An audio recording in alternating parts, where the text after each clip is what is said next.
The mighty barbarian grips his sword as the horde of goblins charges in, using the hilt of his blade as a makeshift hammer to take goblins down one after another. He finds an axe and begins using it as well, making the massacre much more bloody and efficient. Seeing how powerful he is, the goblins decide to flee the battlefield, but that's when a bigger one appears. The barbarian blocks his strike, and this demonic goblin urges him on, wanting a good fight. Seeing this, the bloody barbarian gets ready to show his mettle. But how did we get here? Nobody could have imagined something like this. He fell asleep after a long day of work, drinking a beer and playing a game, like most of his days. When he woke up, however, he was inside the world of the game, as none other than Khadim. Now, one of the NPCs he's adventuring with advises him to be careful, as stronger demons are swarming them. He charges in despite that, jumping mightily in the air before crashing down on said demons, splitting them in half with ease, making them fall in a pool of their own blood. As is expected from the demon realm, they are facing high-level demons right from the start. The path to the great demon is going to be much tougher than anticipated. That said though, he knows he's about to get a stern talking to from Melissa after this. After she blows up the demons around him, she screams out, as she specifically told him not to rush in alone like that. Another warrior approaches, killing a bunch of demons with one elegant strike. This is the hero Gale. She should save the scolding for after the battle, as dealing with these beasts is more important. Melissa prepares another fireball, and notes that it's annoying how by the book of a hero he is. Another woman prays for them, bringing the spirit of Atala to fight with them. She is worried that Khadim is pushing too hard for their sake. He should take better care of himself. The demon that was lunging at her is instantly crushed by a stalwart man, who tells Cyril not to worry much, as Khadim has his reasons. This is the priest and priestess, Gordon and Cyril. Gordon believes it's wise to finish the monsters and then talk to him, and they all agree. Khadim thinks of himself. He is the vanguard of this hero party, formed to defeat the great demon king. He is also the great warrior of Atala, the god of struggle and wilderness. Most importantly though, he is a transmigrator in this game. The main story of this RPG was quite simple. A hero who received divine revelations to slay the great demon, gathered companions to defeat him. Judging by how these demons looked vile and dark, some people enjoyed this adventure with these characters. However, for a modern person who has never even wrung a chicken's neck to endure, this world is extremely harsh. Drinking a bunch of demon blood, Khadim activates his unique trait, Blood Berserker, making him transform into something akin to a demon too. Using his powers, he pushes and pushes. If he just kills the damn demons, then this entire world, this game, will all be behind him. He continues eating demons. As he wishes to get out of this world, he wants to get out, even if a day sooner, faster, even faster. After the massacre, he stands above an entire mountain of corpses, but he continues eating, too far gone to do anything else. Suddenly, a lithe demon approaches, but he swiftly grabs her by the neck, as he has vowed to devour all the demons, every last one of them. He will bathe in their blood. Suddenly though, a light begins to take him out of his berserk state, and he sees that the one he was grabbing was none other than Melissa. He swiftly drops her and falls to his knees, not believing what he just did. This unique trait, the Blood Berserker, has some fine print to read. Due to the demonic energy, one will gradually lose one's sanity. Has it finally gotten to the point where he can no longer recognize his own comrades? This line, which in the game was just some flavor text to spice up the character, has now become reality, and the madness of the flesh eats away at his mind, consuming him. The demon's blood, which once tasted sour, is now sweet, and he wants it. He needs it. It's getting harder and harder to control the madness from within. Can he even stay sane until they deal with the great demon? If he cannot, then what will happen to him? He steels himself, however, as before that happens, before he allows himself to go, and with hunger, he will kill the great demon, and all of them, every single damn demon that's in this world. Suddenly, he is taken out of his ruminations by Melissa, who is fine, so he shouldn't blame himself. He was just trying to protect them all this time, so now it's their turn to protect him. Cyril and Gordon arrive, both vowing to do everything in their power to help him not lose himself in the maelstrom of the blood, but he must also fight against the madness and protect himself until the very end. Gordon tells him not to worry too much about it. He will beat some sense into him whenever he has to. Gale notes that if they've had enough rest, they should head out. They have to defeat the great demon king together and save the world after all. Khadim is touched. He grabs Gale's hand, and so they push through their journey, their bodies and minds becoming like tattered rags. Eventually, at some point, Khadim unleashes the last strike, decapitating the demon king for good. His body convulses and falls with a loud thud as his blood sprays all around. Melissa wonders if it really is over, and Gordon notes that by the grace of their goddess, it seems to be so. Before Melissa can say anything more, a bright light descends over the demon king, and Cyril screams out about Khadim. He, however, has already dropped his axe and is going towards the light, running to it. Gale tells him to stop. How can he go in there when he doesn't know what awaits him? Khadim looks behind him, noting that it was an honor to be with them in person, and not just watching from behind the screen. Truly, they were his only comrades. As he enters, the light shines even brighter, and then none at all as it disappears. Cyril falls to her knees as the sky begins to show signs of the sun. Khadim continues walking. He is in a dark place. Nothing seems to have changed. This is the same darkness as when he first crossed over. He wonders what he should do when he gets back. Maybe grab a cold beer, maybe sleep for days. But what he knows he's not doing is ever playing a medieval fantasy game again. In truth, it does bother him that he couldn't say a proper goodbye to his comrades. However, he has to accept reality. He will never be able to meet them again. Khadim, the great warrior, is gone for good. Amongst all that darkness, he approaches a bright light, which he thinks is the exit back to reality. But upon taking a closer look, his eyes widen. No, this is a dream, right? This can't be happening now. His mind broken, he begins laughing like a maniac, his jaw unclenching harder than ever before. He continues laughing as the light envelops him, as this wasn't his escape, but a new game plus, meaning that the game has restarted for him. He wakes up in the usual spawn zone for Khadim, escorted as a prisoner. The other prisoners note that they are innocent. The one who killed that woman was the son of the baker. Another notes that the only thing he stole was a measly bronze ring. He swears he didn't know how a silver necklace just fell in his pocket. One of the guards tells them to shut up, and they all turn away, the guard noting that they love to run their mouths when they are trash. One of the prisoners is more polite though, and notes that he might have been wrongfully accused. The soldier asks what he did, so the feeble man notes that he never sold demonic byproduct. Someone must have planted that on him, so he wants to meet with the person who inspected his bag. The soldier looks at him. Sometimes some people frame innocence to pad their achievements. He knows it's this bastard in front of them that did it, but for him to pull such things at such a young age, unfortunately he is a holy knight, and talking back to them means it's his head. He asks the prisoner how he dares to doubt a holy knight of Elga. If he is innocent, then he will be released safely. Until then he should shut up and get in line. It's really a shame, but since a holy knight was involved directly, it's unlikely for this man to survive. He should hope that he's born with a better status in his next life. Putting all that aside though, how in the hell did they even manage to capture a barbarian? As they walk, Khadim wonders just what is going on. This body of his is familiar, but all his power from before is gone. The madness and guilt that ate away at his sanity also seem to have gone with it. According at that message that said New Game Plus, he basically started over. However, he does not get it. Even back in reality, the game never started this way. An old prisoner approaches him and hands a root, telling him to chew on it while they talk, which makes it less boring. Khadim looks at him,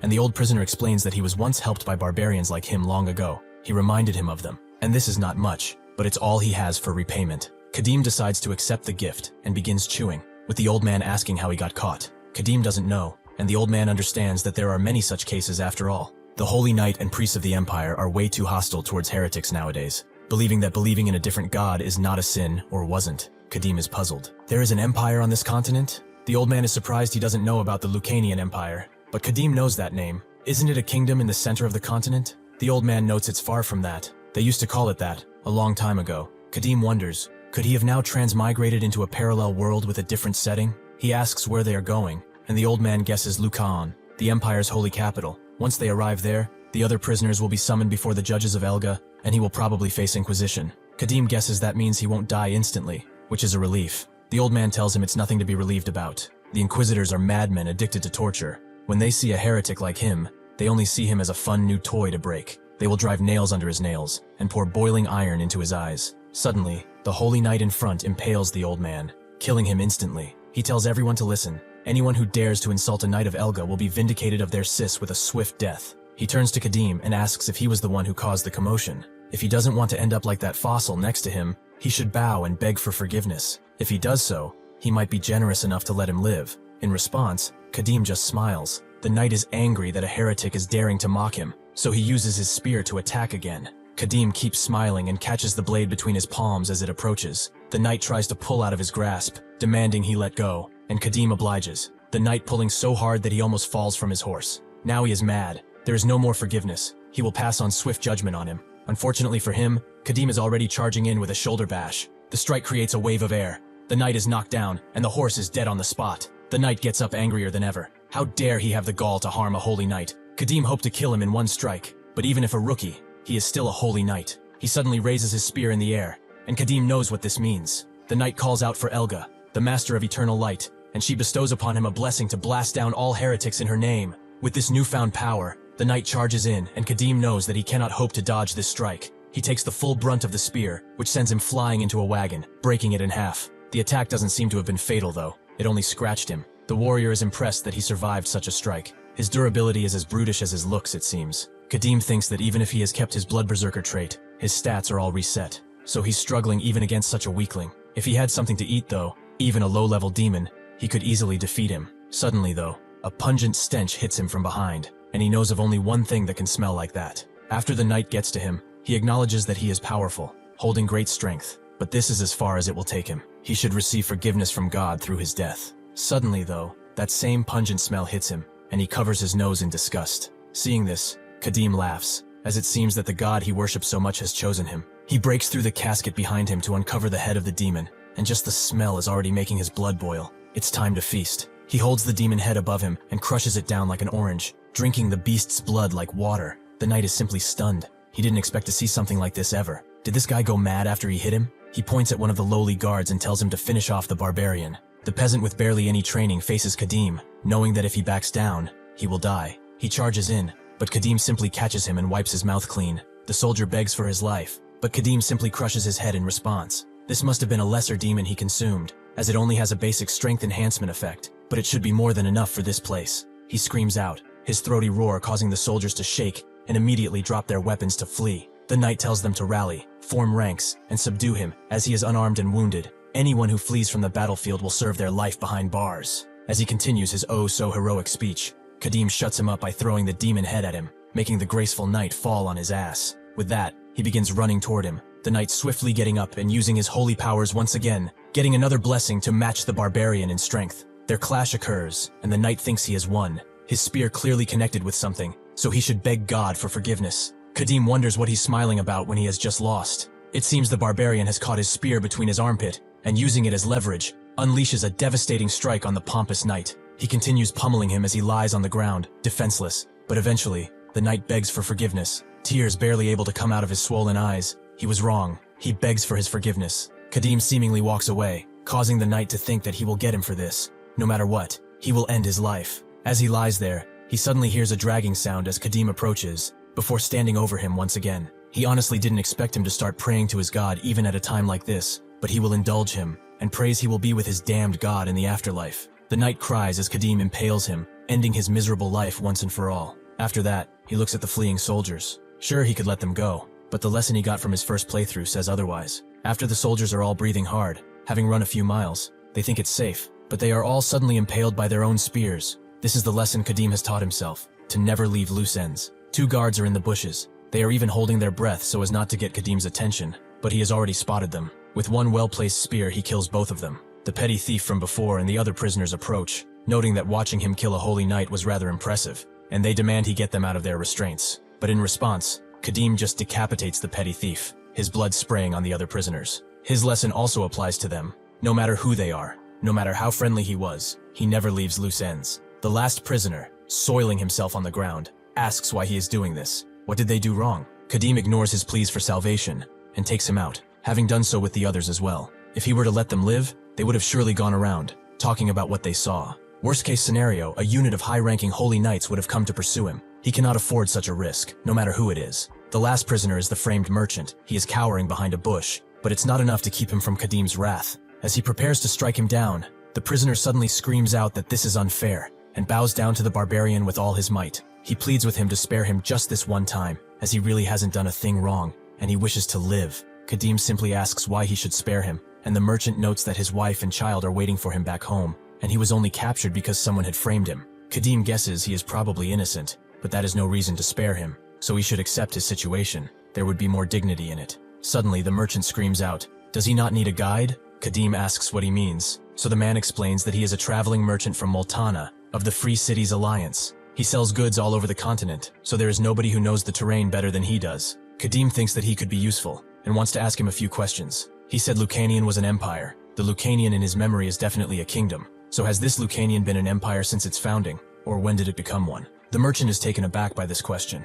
Could this barbarian be from the wastelands beyond the mountain range? Unlike the barbarians that settled on the continent, if he is from beyond the mountains, it is possible that they lost contact with the known world for centuries at this point. Khadim asks why he is not answering. Perhaps he does not know. The merchant immediately begins explaining, this is year 248 of the imperial calendar, which means that it's been about 248 years since the founding emperor established the Lucanian Empire. Before that, as he said, it was the Lucanian kingdom. Khadim is surprised they have a new imperial calendar, but what year is it according to the old calendar? The merchant thinks about it for a little while, as they don't really use the old calendar system anymore, but around the year 1130, probably. Khadim is confused. The calendar commonly used on the continent is now considered old. Khadim bombards the merchant with questions, like what the state of the current continent is, what happened to the Elga faith, and what the demon realm is. The merchant notes that, as he explained earlier, Lucanian unified the continent about 300-ish years ago. Now the continent is basically divided into 3 powers. The Elga faith took the opportunity of the outbreak to expand in power and became what it is now. The demon realm is a taboo zone. Nobody has gone there, and those who have never returned, so they don't really know what might be happening there. Khadim is confused. How could nobody return alive from the demon realm? From Gale, Melissa, Gordon, and Cyril, he wants to know if he has ever heard these names. The merchant can't say he has, except for Melissa. He heard something along those lines before. He was sure it was someone with a name like that. Maybe it was Elisa, though. Khadim can't wrap his head around it. The heroes who conquered the demon realm and slayed their king have been forgotten. Is this world really a continuation of the first playthrough? After a bit of thinking, he asks why demons are running rampant in this continent. The merchant tells him that nobody has a clear answer. Some say that it's divine punishment from Elga, who was angered by the state of the world, while others say an archmage opened a gate to another world, and some claim it is a sign that terrible evil will descend on the world. The truth lies only behind the eyes of the Almighty God above them, though, or so he thinks. Khadim looks up in the sky and picks up his spear before walking a bit forward to gaze upon the steppe. Based on what his merchant has told him, this place is probably the continent he was playing on, about 300 years after his first playthrough. It wasn't enough that he was kicked out of his original world. Now he's been kicked out even of the world he managed to somewhat settle in. The knowledge he has is hundreds of years out of date, and his comrades, whom he parted with so long ago, are probably all dust. He looks behind him and wonders, to repeat such countless slaughters, is there even a reason to live on? To drink the blood of disgusting demons and suppress his madness? What guarantee is there now that he can return to his real world when he reaches the ending once more? What if this damned god gives him a new game plus, or even beyond that? He rips the spear in two and puts the blade to his neck, the merchant immediately asking what he is trying to do. Khadim thinks that if he starts the journey again, countless lingering attachments will remain within. If he's to meet his end at least, he wants to go out on his own terms. As he grips the spear tighter, he hopes that what he faces is not a room with an exit labeled game over. At this point, he would much rather take nothing. Suddenly, he remembers Melissa. When he asked her what she would do after the demonic threat was over, she wanted to teach mages, maybe build a tower, or something similar. Suddenly, he snaps back and asks the merchant about what he heard of Melissa.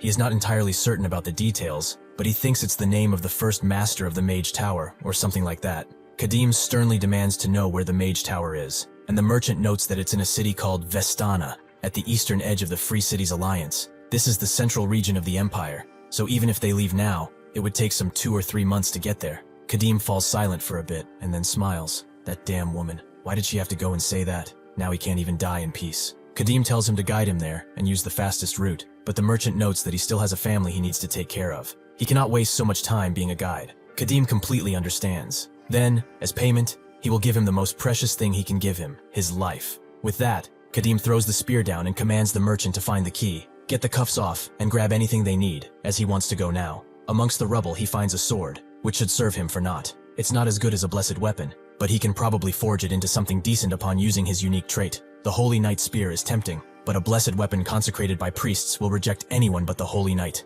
If only he could get his axe from the first playthrough. After the merchant packs up his bag, he thinks that at least he is alive, but as he goes to see what his new master is doing, he sees him draining blood from the demon and putting it in a flask. After getting equipped, their long journey to the Mage Tower officially begins. Much later, as the crows feast on the bodies of the dead, someone finds the knight's body. Linton Pelopus, he was called, a fool through and through. Another knight notes that it appears everyone, soldier and prisoner, has been killed. He asks Lady Helia what they should do, and she tells Eden to find any clue. We can't just return to the Archbishop and report Linton dead. Eden understands, and she thinks on it. Just what kind of bastard dared to kill a holy knight? She can't fathom it, but whoever it was, they will pay the price for such insolence. As Khadim rests under the cool moon, the fire that they made begins to die down as it hasn't been fed for a time. The merchant is nowhere to be seen because, as expected, he is dashing across the forest, thinking that he got away. Now, he just needs to get as far as possible from that crazy bastard. He was already feeling like it was dangerous to escape the Empire on his own,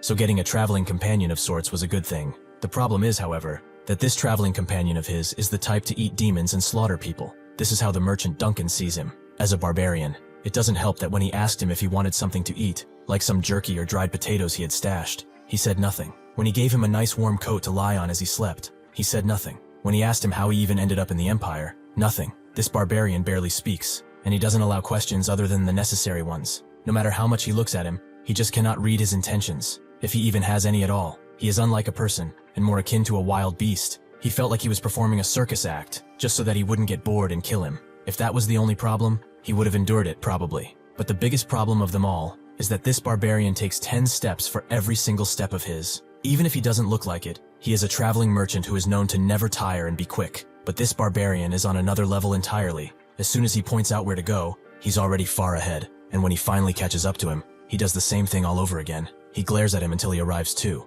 as if threatening to end his life if he stalls him too much from his unknown quest. Duncan knew that if he weren't his guide, they would be kilometers apart. Just what kind of legs does that man have? He was already too tired. If he kept following him at this pace, he might just collapse and die from exhaustion. At that moment, self-preservation became the only task in his mind, and this is why he's running now. His chance came sooner than he expected. Now that he is out of that dark forest, he will not be able to find which way he went, hopefully. Even with this, however, he cries as he left his bag there, which was basically his entire fortune. He had oil candles, soap, flints, a silver mirror, and more. Altogether, he would have set up a stall in the city with ease. But if he went back to get it now, he would definitely awaken that slumbering beast. He still has his life though, and all those things, he can rebuild with time and effort. Duncan stops for a bit under the cold moon. He doesn't know how far he ran, and the scenery looks safe to him. But at this rate, it will take that barbarian a while to figure out where he went. Just as he thinks he's free, Khadim asks where he is going in such a hurry. Is he perhaps running away? But why is he doing that?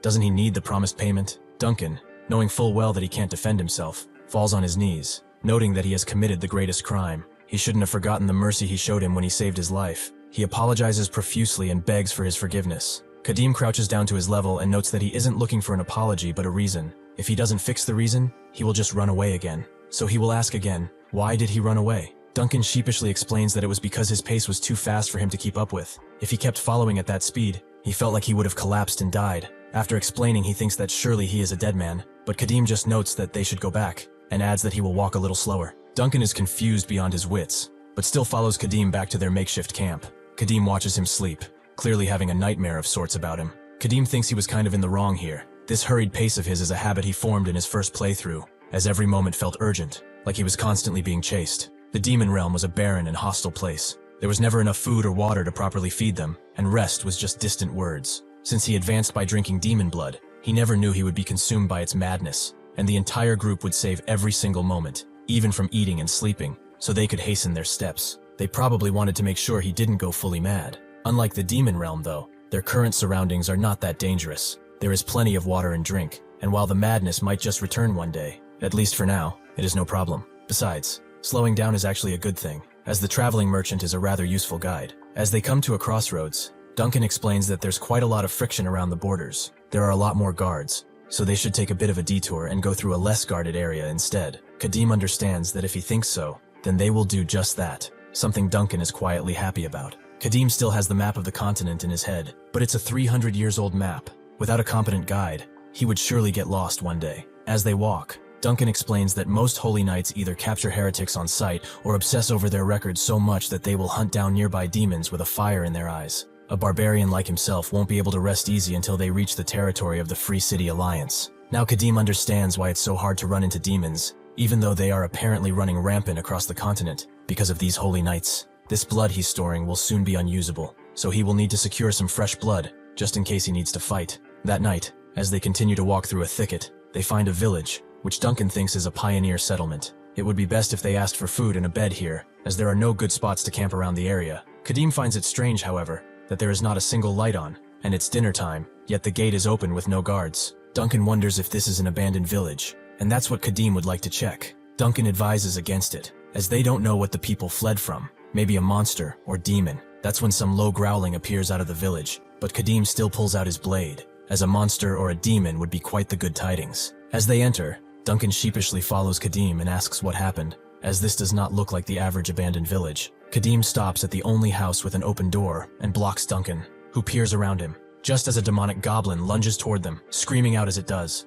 Khadim barely moves as he cuts the beast in half, which falls right next to Duncan. Even more goblins come out of the dark home. Khadim thinks that goblins are not aggressive. On the contrary, in fact they are normally quite timid and avoid people. So for these creatures to turn aggressive means some entity has gotten involved. It looks like they came to the right place after all. Another goblin lunges at him, which Khadim easily dispatches, scaring his brothers. The second goblin screams out as Khadim lunges and decapitates him, but the third one actually throws a hatchet at him while he does that, which Khadim manages to block. With that, he takes care of the third goblin too.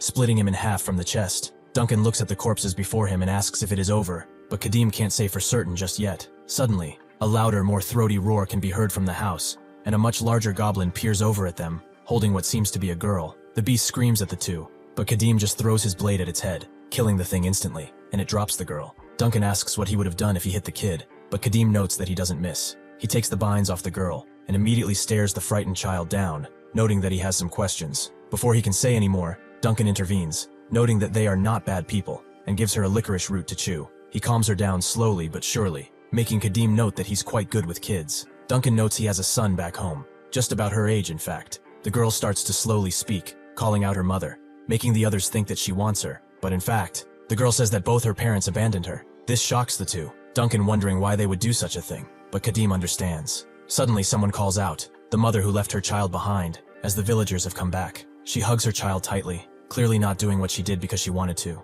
The villagers are shocked to see the dead goblins and ask Khadim if he did this. He denies those claims. It's his blade that did it. This is a rather predictable story, but he still wants to know why exactly they offered their children as sacrifices to a damn demon, no less. After getting inside, the village head explains that this forest was originally swarming with goblins. The soil in their old land was spent, so they set fire to this area and settled here. When they saw the fire, most of the goblins decided to run for their lives, and everything was peaceful for a time. But something strange happened. Some time ago, the goblins that remained in the forest started to attack. They were ferocious, and their casualties kept rising each day. The damage piled up, and they couldn't stand idly by. So they gathered all the able-bodied men of the village and went to the goblin den. But that's where they saw it. They didn't have enough strength to face the goblins, let alone a demon. So, unable to withstand their offensive, they gave up and surrendered to the demon. He didn't kill them. Instead, he explained that every week, he would come to their village, and from each household, he demanded the most useless child as a sacrifice. Duncan guesses this means the other kids have been taken, but how could they do this?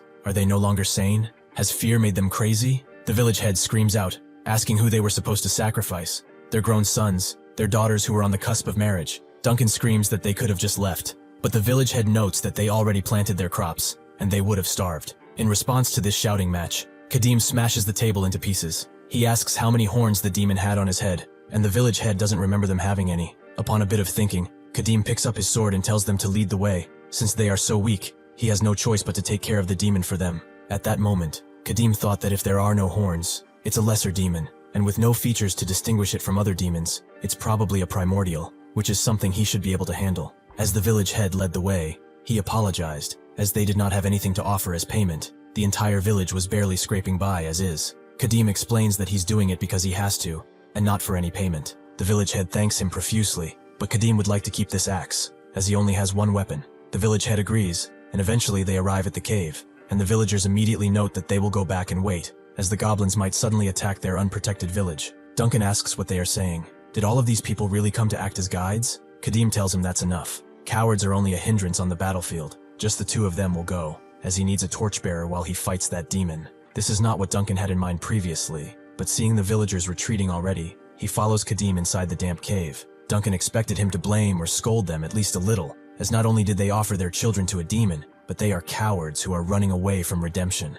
Khadim, in turn, asks if he has ever faced a living demon. Duncan has not. He's only seen demon corpses at the black market a few times. Khadim explains that when a human comes face to face with a demon, their mentality changes forever. All that noble will to live is shattered, and only fear, combined with a need for survival, remains. A few humans overcome that fear, and can stand against the demon, but he cannot expect such fortitude from ordinary villagers. Duncan still doesn't get how they could just sacrifice their own children like that. Even beasts know the value of their spawn. Khadim explains that sometimes, for one to survive, one must cross through the muddiest of filth. It was a choice they made for survival, so they cannot just condemn them. Didn't he hear them? They said they had no other choice. Duncan understands, but even so, from the children's perspective, it must have felt like the entire world had abandoned them. Truly, what good is a life that survives by abandoning humanity? This makes Khadim stop in place, as after all he's been through, walking through a sea of blood just to return to reality, his perception about these things has warped. It is possible that the traveling merchant, a character from a game, has a better grasp of morality than he does. If he ever returns like this, will he be able to live a proper life? Duncan wonders if he said something wrong, so he changes the subject, wondering if the children who were kidnapped are still alive. Khadim steels himself, and notes that if the demon were less cunning and wicked, it would have killed them. But if it's a cunning one, it will definitely keep them alive. For now at least. As Duncan wonders if it shouldn't be the opposite, he turns around to see Khadim ready to swing his axe, which he thinks is against him. but Khadim actually throws it in front of them, as he detected a goblin even before it made its presence known. With this attack, the others charge in, and as Duncan wonders where they even came from, Khadim tells him to keep his torch high. He charges in, piercing a goblin to hit another, before grabbing that same goblin he pierced and cutting another. However, after swinging, he hits a stalagmite. Their presence will make it hard to swing wide in this already enclosed space. The goblins growl and make noises as they see Khadim wrap some leather around his blade, and they charge in after that. Khadim, however, is now using his blade as a bludgeoning weapon, farming the goblins like the trash mobs that they are. He remembers the axe he just threw and picks it up, using both weapons to annihilate the goblins in all sorts of ways. Duncan can just watch as this happens, but he's completely stunned that just one man can do this. The goblins, knowing that they cannot win, begin to run away in fear. Khadim notes that they are going after them. They've lost most of their group, and since goblins are cowards by nature, they are going to return to the demon in all likelihood. As they walk throughout the dark cave, Duncan notes that he thought the path would get narrower, but it opened up in a wide space again, much wider than the entrance. However, it feels like the walls were carved out to widen the area. Could this be the base of the goblins? Khadim suddenly smells something foul and tells Duncan to focus, as the demon is nearby. He should keep his distance, but not run away. The goblins might track him and kill him in a pack. Just as he is about to explain more, the demon suddenly strikes, Khadim managing to block the attack. The demon stares him down, as he has not seen him before. He is not a villager either. This will be rather amusing then, as he was getting pretty bored of just standing around. Khadim looks at him, as he is different from what he was told. Horns. They are small, but they are still growing. This is bad, as this fight has turned much harder. The simple fact that the demon is growing horns means it's evolving from a lesser to an intermediate demon. The demon itself likes his struggling expression, and within a second lunges at him. Khadim barely able to block the incoming attack. The demon reveals he loves humans. They are weak and rather obedient. Khadim only blocked out of instinct, as he lost track of him. But as he thought, this is not the power and agility of a lesser demon. The demon notes that he killed too many of his precious little goblins, and he's starting to dislike humans because of this. He must beg for forgiveness. Khadim thinks that a lesser demon can be defeated by a dozen or so able-bodied men, without training. However, against an intermediate demon, victory isn't guaranteed even with a squad of elite soldiers. The demon wishes him to give one more chance at life, but he will not use that arm. In fact, he will cut it off with that axe of his, then chew and eat it all to the bone. If he consumes his own flesh without leaving a scrap of it, then he will let him live. Khadim knows that in his current state, it would be difficult to fight a proper intermediate demon, but now, while its horn is still growing, he might just have a chance against it. The demon is confused. Is he not going to cut his arm off? Is he not going to listen to him perhaps? Khadim pins his sword into the ground and notes that he's been noisy for quite some time now, but he doesn't listen to bloodbags like him. He cuts the flask of demon blood, letting it fall out, and the demon is confused. He knows that smell, knows it well, but why does a human have access to that? Khadim pays him no mind as he gulps the flask before discarding it on the ground. He begins to shake, and suddenly he screams out in a fiendish rage that scares even the cocky demon. Unfortunately for him, he is against the truest enemy of any demon. Khadim is glad that the blood was quite old at this point, but it still had an effect. He feels that it won't last long. He has to end this quickly. The demon is surprised by himself. For a second, he was actually fearing a mere human, but that simply cannot be, as he has gained new power too. For this insolence, he will have to kill him now, so he charges in, his claws extending further than before. Khadim knows that demons are cunning little creatures. If it had sensed danger, it wouldn't have hesitated to flee the area. Perhaps its judgment has been clouded by the surge of power from the horns that just started growing. As the demon strikes, Khadim can finally see its movements and strikes back with his axe, making the demon recoil from the impact, which seems to have chipped its deadly claws. Unfortunately, Khadim's axe has chipped too, the steel not being made for battle. If he keeps on fighting like this, it is only a matter of time before the axe fully shatters, so he picks up his blade. It doesn't matter though. Even if the axe were to break, he will use his sword, and if the sword were to break in turn, he would use his mighty fists. The demon looks at its chipped claws with increased anger and screams out, as this is simply unforgivable. Khadim suddenly charges in and slashes down with his blade, forcing the demon to block once again, but he is actually being pushed to the ground. He quivers, now realizing the full power of the human in front of him. Khadim doesn't stop there and prepares to hit him with the axe, but the demon throws off his blade and barely has enough time to get out of the way. He never expected such immense destructive force. His legs are shaking just from the impact. How can a mere human have this power? The demon roars as it charges forth again, trying to take Khadim's head off cleanly, but he dodges and shoulder bashes into the beast, making it recoil backwards. Khadim does not stop there, however, as he swings his blade mightily at the demon's neck, who barely dodges, but Khadim uses that same momentum to strike with his axe, this strike being much more powerful than the last, which seemed to have been a feint. The demon realizes how dangerous this next strike is, so he pushes himself back with all the force he can muster, Khadim destroying the stalagmite next to them completely. The The demon puts his hand up as he huffs loudly. He demands to know what Khadim is, as it's clear to anyone that he is not a human. Khadim does not answer, and instead just stares at the beast, his eyes clear, purposeful, driven only by the want of battle. The demon knows that it cannot be a human. It must be some type of monster that has taken the shape of a human to deceive him. Knowing this, the demon jumps up, holding on for dear life to a stalagmite. He is being overpowered easily, and the beast is reading his attacks. It's useless for him to charge head-on at this point, but what else can he do? Suddenly, he hears Duncan screaming. It seems that he is turning some of his goblins away, but the demon is more interested in what he is turning them away with. That fire. If only that fire were gone, things would be much easier. With that, he begins jumping from stalagmite to get to the light-bearer, but Khadim puts his sword down and grabs his axe in a throwing position. It is pretty obvious that this demon is aiming for his guide, but he will not allow him to have his way. Khadim sees that the demon is pretty quick. If he just aims for him, he will likely dodge, so he will have to do something else. He grips the axe tighter, aiming to destroy the stalagmites. The demon notices as soon as he unleashes the powerful throw, which destroys what he was climbing on, making the beast fall with a loud thud. As the demon tries to uncover the dust from its eyes, Khadim takes this chance to charge in and impale its face. The demon manages to catch the blade before he goes further, and Khadim notes he's quite handsome with this new look. The demon tries to swing at him out of desperation and frustration, but Khadim is only surprised that he is still alive after he pierced his head. He summons more of his power in his swinging arm,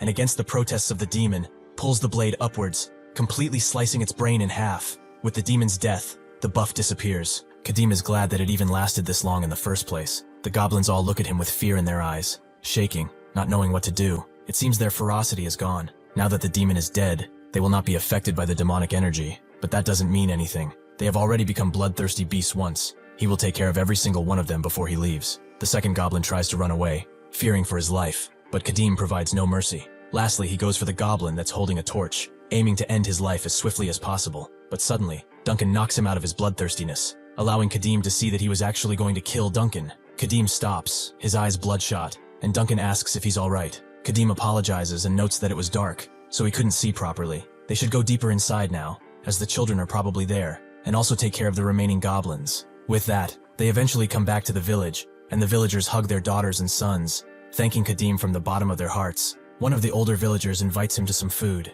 He has done so much for them and it's the least they can do. Khadim denies the offer and tells them to give said food to the children. They must be hungry after crying all night. He tells Duncan to eat with them too, as he will go to rest. Duncan looks on at the villagers, especially at the children, who seem more dead than alive. When they got to them, they were all in one spot, despairing like the world was about to end, having gone completely insane. Khadim explained that they have been brainwashed since their capture, which makes them repeat stuff endlessly until their minds are completely broken. Their parents abandoned them. They are the most useless children, that sort of thing. It's a powerful brainwashing, repeated so many times that even a steadfast holy priest would not be able to withstand it for long. Well, one can't call it full brainwashing. It's a fact that their parents abandoned them after all. It just carved that fact into their minds, so they can never forget it. After being abandoned by the people who gave birth to them, and the people they looked to protect them, these children will never be able to grow up normally. Duncan just couldn't understand why a demon would do such a thing, and Khadim simply stated that it is in their nature. Human suffering and despair are their greatest achievements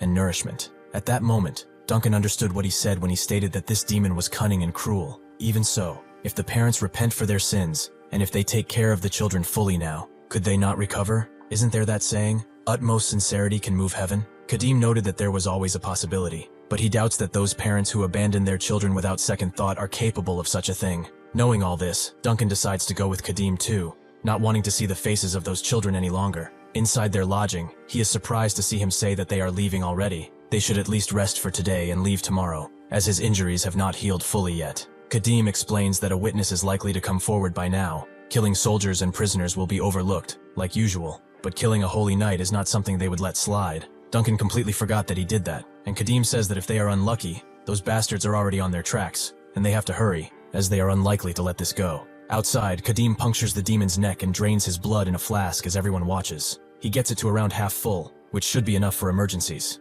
It seems he accomplished his initial goal of visiting this village. The village head asks what he plans to do with the demon corpse, and Khadim tells them to burn it. This surprises the head, as he's sure this thing was difficult to catch, and he thought he did it for money. Since he does not know its worth, he will graciously take it from him and sell it to a holy knight or merchant. Khadim, knowing what he's thinking, explains that if he does not burn it, the smell of blood will start to spread, and when other creatures smell it and devour said corpse, they will become monsters. Certainly he does not wish to be attacked by goblins again, right? Under everyone's scrutiny, the village head decides to burn it right away. Behind Khadim, the same villager who offered him food comes with a few rewards for saving his children. It's not much, but everyone has gathered stuff for him, and they won't take no for an answer. Khadim cannot deny their sincerity, and equips the heavy boots combined with the belt, which will certainly be quite useful. Just as he turns away to leave, the wound from the spear begins to glow and hurt again.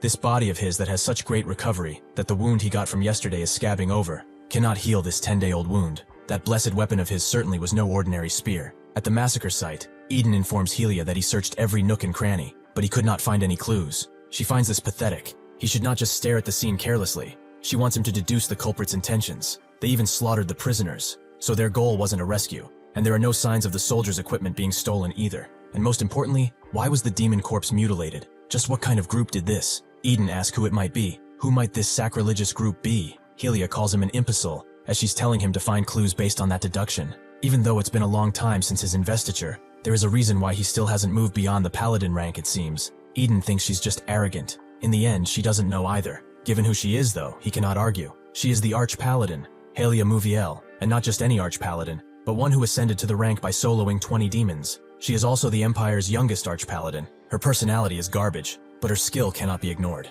It is frustrating, but she is not an opponent someone of his rank can take on just yet, although he might get a chance soon. Since it can't be helped, Helia tells him to bring out the holy relic given out by Archbishop Arensko, but this surprised Eden, so they should reconsider using Damien's twin mirrors, as it hasn't been even 10 years since the other one broke. Damien's twin mirror is a pair of mirrors that reflect scenes from the future and past. The one who sees the future is shattered after reflecting on an impossibly powerful being, so now they only have the past one. Helia screams out, asking who said something about breaking it. It was given to them to use when the search hits a dead end. Is he really going to go report at the Archbishop himself that they have no idea who killed his nephew Linton? She calms down and advises him to stop worrying. Unless it reflects a great demon, that mirror won't break. She snatches it from his hand and begins using it on the site, seeing what Khadim did, drinking blood, beating Linton to death, and killing everyone. His extreme gaze causes the mirror to break, shocking both of them. Eden is trembling. How can that mirror break? Did she not say that a great demon had to appear to even begin shattering it? This means that the barbarian they saw is on the level of a great demon. They must return to the holy capital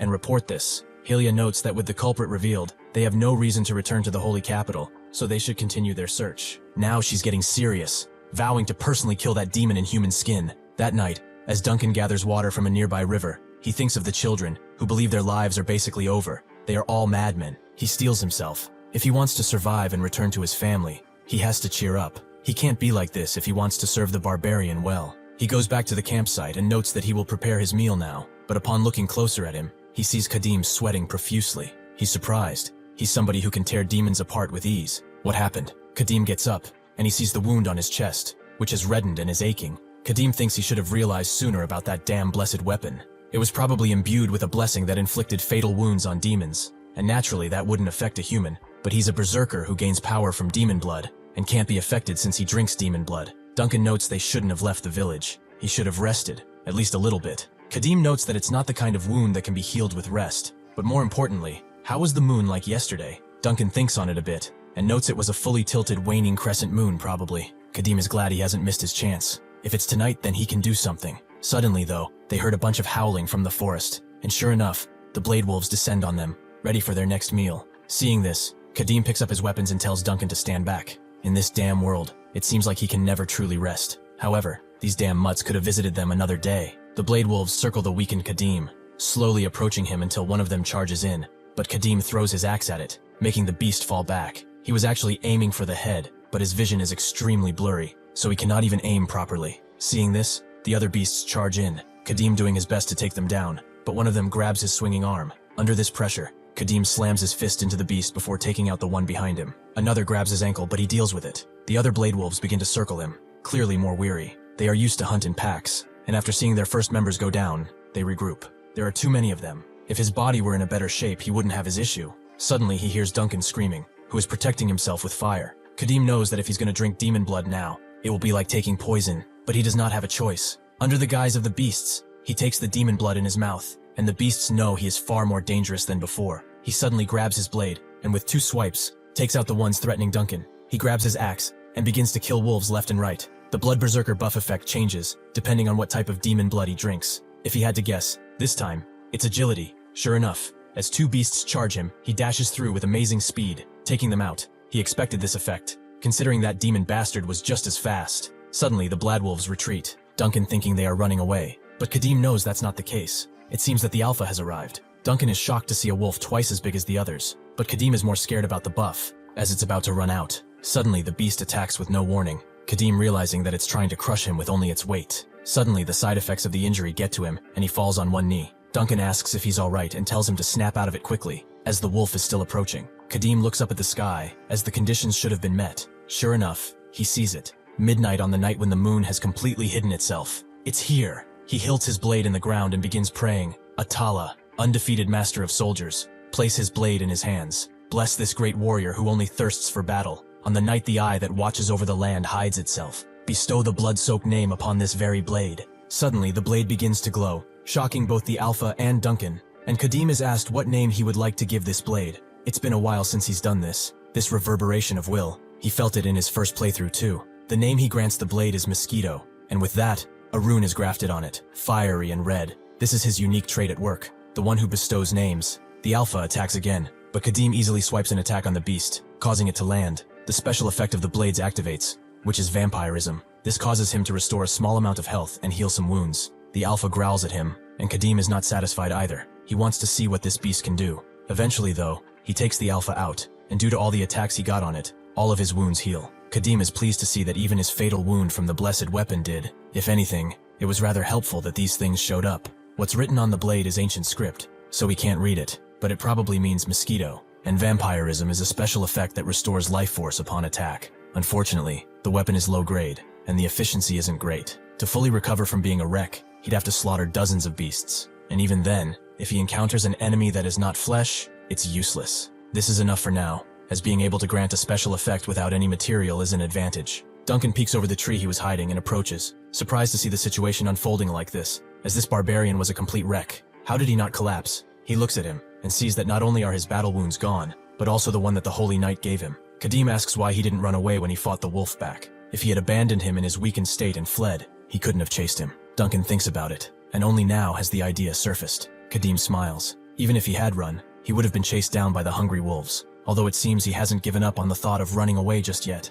Duncan wonders why he didn't think of running away. He was so worried about this injured barbarian that he didn't have time to think about anything else. Khadim tells him to keep watch, as he is exhausted from the battle. If he runs away though, he should run to the ends of the earth, because if he catches him, he will drag him back by his broken neck. Duncan wonders if he's joking, but doesn't want to find out, and keeps watch the entire night. The next day, he explains that they have to walk for about 10 more days to get to the Alliance Tertiary. The southern region of the Empire is vast, so it takes longer to reach the border. Khadim asks if they will be able to cross the border without issue, as he doesn't want to run in another Holy Night. Duncan thinks it's not a problem. That is why they came to the poorly guarded area. They might run into bandits, but that shouldn't be a problem for him. There is a small castle called Multana where they will restock. It's a remote place that the El Gafati can't influence. The Free City territory is smaller than the Empire's, and has a more developed commercial sector, so the road is well maintained. If they follow shortcuts, they can get there in no time. Khadim thinks that it still won't be an easy journey despite the roads, but it's much better than the old days.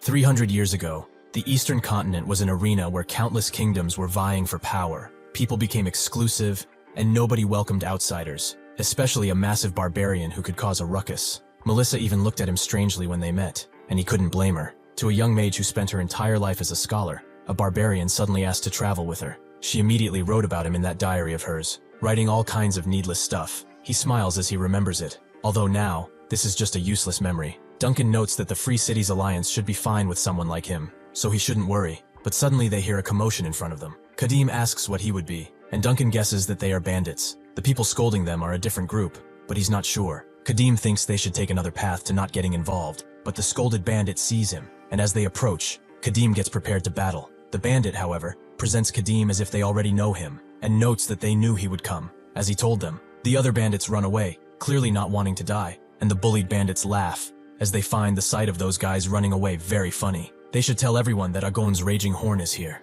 Khadim asks one more time what they are doing, and the bandit apologizes, thanking him for his help, although he probably wants to be called Agon's raging horn, right? Khadim notes he's not that guy, and has no intention of helping them, so they should get out of his way, or die. The bandits are confused, but since he is not the one they were thinking of, he was certainly trying to confuse them and get away with something. He must be punished for his insolence. Seeing the bandit change his attitude so quickly, it's clear to Khadim that he was waiting for someone else. Since they have the numbers, they probably think they have the upper hand too. One of them notices Duncan and asks what that porter of his is carrying in that comically oversized bag. Something expensive, maybe? When he goes to take a peek, Khadim stops him, confusing the bandit. He's making him quite sad by acting like this, popping out of nowhere and confusing their people like that. Because of him, they have to fight those bastards now without reinforcement, so he ought to offer some financial compensation at least. Khadim just stares him down, and the bandit guesses he doesn't want his pockets touched. If not, they will do it like this. Since it seems he can handle himself, he should come with them to fight those bastards, while pretending he is Agon's raging horn. He saw those bastards run away earlier, so it really won't be hard at all. He pretends to be him, noting that he just has to shout and they will flee again. With that, they can call it even without taking his bag as payment. It's only natural, since he is at fault here. If a man has manhood, they ought to take responsibility. Perhaps he is a woman under all that, so he doesn't really know how to make him repay. It's his first time seeing a barbarian, so he doesn't know how to discern between the two. As his friends laugh, Duncan thinks that Khadim keeping quiet is very bad. Perhaps he's holding back to not get tangled up with bandits though. The bandit thinks it's decided though, since they will be working together. How about they introduce themselves? He's first. Khadim will gladly do that, and with a swift swing of his blade, he decapitates the bastard in front of him. As it rolls on the ground, his friends take a while to realize what happened, and as they scream, Duncan sighs, fully expecting this. The bandits immediately pull out their knives and blades, noting that he will not get out of here alive. Khadim fully introduces himself. He's also the great warrior of Atala. After a very short amount of time, Khadim is done with the measly bandits, taking his axe out of the last one, but he sees that it's well past its glory days at this point. The edges are chipped, and the joint is rattling, marking its loss. It wasn't meant for combat, however, and he's been through the ringer with it. He sets it on his belt, thinking that he will look for a more decent one at the castle. It seems that one of the bandits still lives. He is frozen with shock until Khadim turns to him. He immediately sprints away, but he immediately trips and falls. Khadim thinks this is good. He no longer has to worry about losing a leg, and he doesn't have to pull his axe out. If he doesn't want his spine crushed, he'd better answer his questions truthfully though. Are they bandits? What's their relationship with the ones that escaped? And most importantly, who's Agon's raging horn? Seeing him not answer, Duncan intervenes, noting that Agon is a city in the center of the Free City Alliance. It has the largest arena on the continent, and countless mercenaries, gladiators, and wanderers gather there, seeking wealth and honor. Agon's raging horn is a legendary barbarian merc, who has won the championship on multiple occasions. Khadim asks if these guys mistook him for that, which Duncan guesses, but he finds it strange. He is such a famous figure that even a chairman could not meet him easily. Maybe if they paid him a fortune, but not even then. The bandit screams out, noting that their boss is from the arena, and he said they've been best friends since back then. He said if they asked for help, he would drop everything and come, no matter what. When Agon's raging horn is here, they will all die. He damns it all. This is all because of those Black Hammer Gang bastards. The area used to be their territory, the Blood Cave Gang territory. One day though, they pushed in using their sheer numbers, which is why their boss asked his best friend for help. Duncan notes that truthfully, they've been completely scammed. If they were truly best pals, would he just watch him act as a bandit in a place like this? He could have just tossed him some gold bars to open a decent shop in a big city. The bandit begins to realize this too, and Khadim thinks that, regardless of circumstance, he has killed several members, so they won't let it slide. It is better to strike first than be ambushed. Since they are bandits, he will loot their supplies without any guilt, and perhaps he can procure a more decent weapon too. He tells the bandit to lead him to his group so he can clear them out, and he refuses at first, but when Khadim presses on his spine, he folds. At the hideout of their gang, their leader sits atop a golden throne. He is Graham, the leader of this ragtag group, and a close friend of his brother, the Agon's raging horn. He made a name for himself in the arena of Agon, and he's a proud and brave warrior. That's what he would like to be, but Raging Horn doesn't even know of his existence. The truth is, he was a basic gladiator with 1 win and 4 losses. He lied about sending a messenger because his subordinates kept acting out, but even if he had sent one, Raging Horn wouldn't have come anyway. He wonders where it all went wrong. He just wanted a simple life. With those loyal subordinates he gathered by lying, or at least, exaggerated bluffs. Scraping by on banditry in this area, that would have been enough for him. This is all because of those Black Hammer bastards. They had their border. Why did they need to creep down here? As he despairs, a subordinate screams out, rushing to him, as the Raging Horn is here. Before he can ask to be saved, the subordinate is taken out by Khadim with a precise axe throw. Graham can't believe it. The distinctive barbarian attire, that amazing physique. Is this really Agon's Raging Horn? Khadim points his blade at him and asks if he is the boss of this ragtag bandit group. Graham acts confused, acting like he doesn't know who that person is.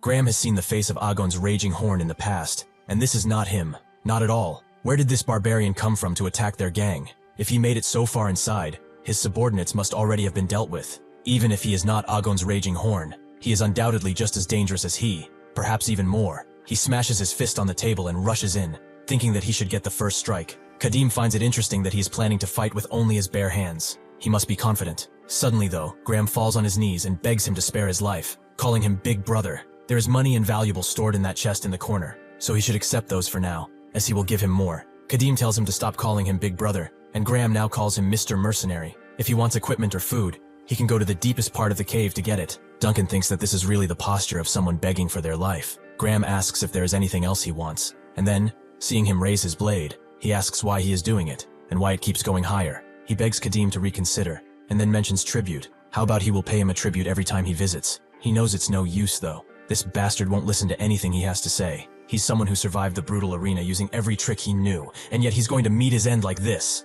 Suddenly, he sees his battered, used axe and mentions the treasure map. How about he gives him one that marks the location of a dwarven throwing axe? Khadim stops, as this is interesting to him. What does he know about that? Graham confirms that it does indeed exist. It's a throwing axe said to be made with the heart and soul of dwarven artisans. Khadim tells him to keep talking. Graham thinks that he caught his interest. It's only natural though. Dwarven equipment is not something easily found even on the black market. He heard the blade never dulls, no matter how many times it's used. And when thrown, it flies like a bird to hit its target without aiming, and it is just incredible. He's sure it would be of use. Khadim already knows that dwarven equipment not only has incredible stats, but it is also plastered with special effects. It's impossible to even compare them with ordinary human-made equipment. It would have had to be at least blessed to compare. Therefore, obtaining dwarven equipment is no easy task. As is common in fantasy games, different races like dwarves and elves exist in this game. However, they were minor races and did not have a high presence. Because of this, even dwarven equipment that could be obtained through quests in the game was not something one could easily get in this world,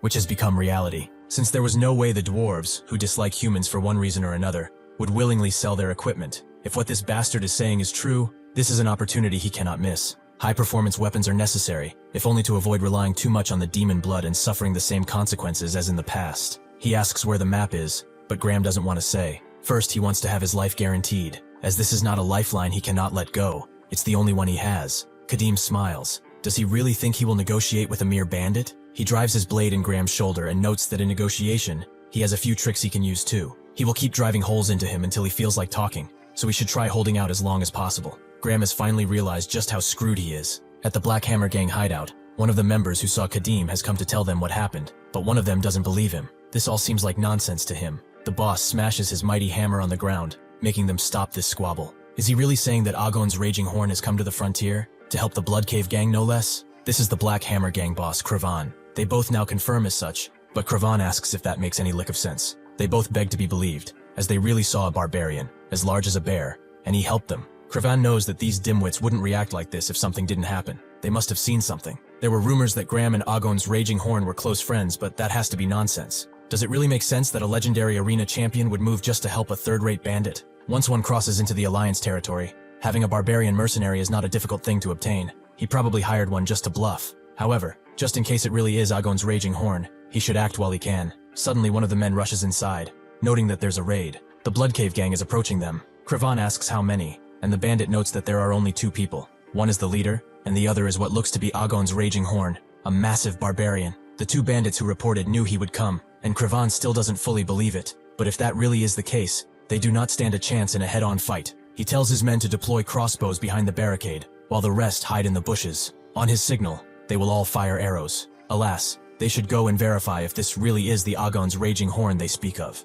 As Graham forcefully escorts Khadim, he notes that they are almost there, but wonders if he really intends to go inside, into the Black Hammer hideout. Khadim notes that it was he who said the map is inside their territory. Or perhaps he lied. Graham wouldn't dare. They originally hid it in their territory, but since they lost it to these bastards, things just happened like this. The thing is, they are up against a huge bandit gang, so walking openly is quite dangerous. Khadim asks how many there are, and Graham immediately begins lying, noting that there are 50, no, at least 100, and each is as cruel and vicious as the next. If he says 100, surely he will give up, he thinks. And Khadim does note that this is a big number for a frontier gang, so he will be a bit tired after killing them all, so they should hurry, as he wants to be back before sunset. Unfortunately for him, Graham's plan did not work at all, and soon they met face to face with Kravan, who looked sternly at Khadim before asking Graham what business he had here. Graham notes that's a foolish question. Isn't it obvious that he has come here today to declare the downfall of the Black Hammer Gang, with his close friend, the great champion of the arena, the revered Agon's Raging Horn?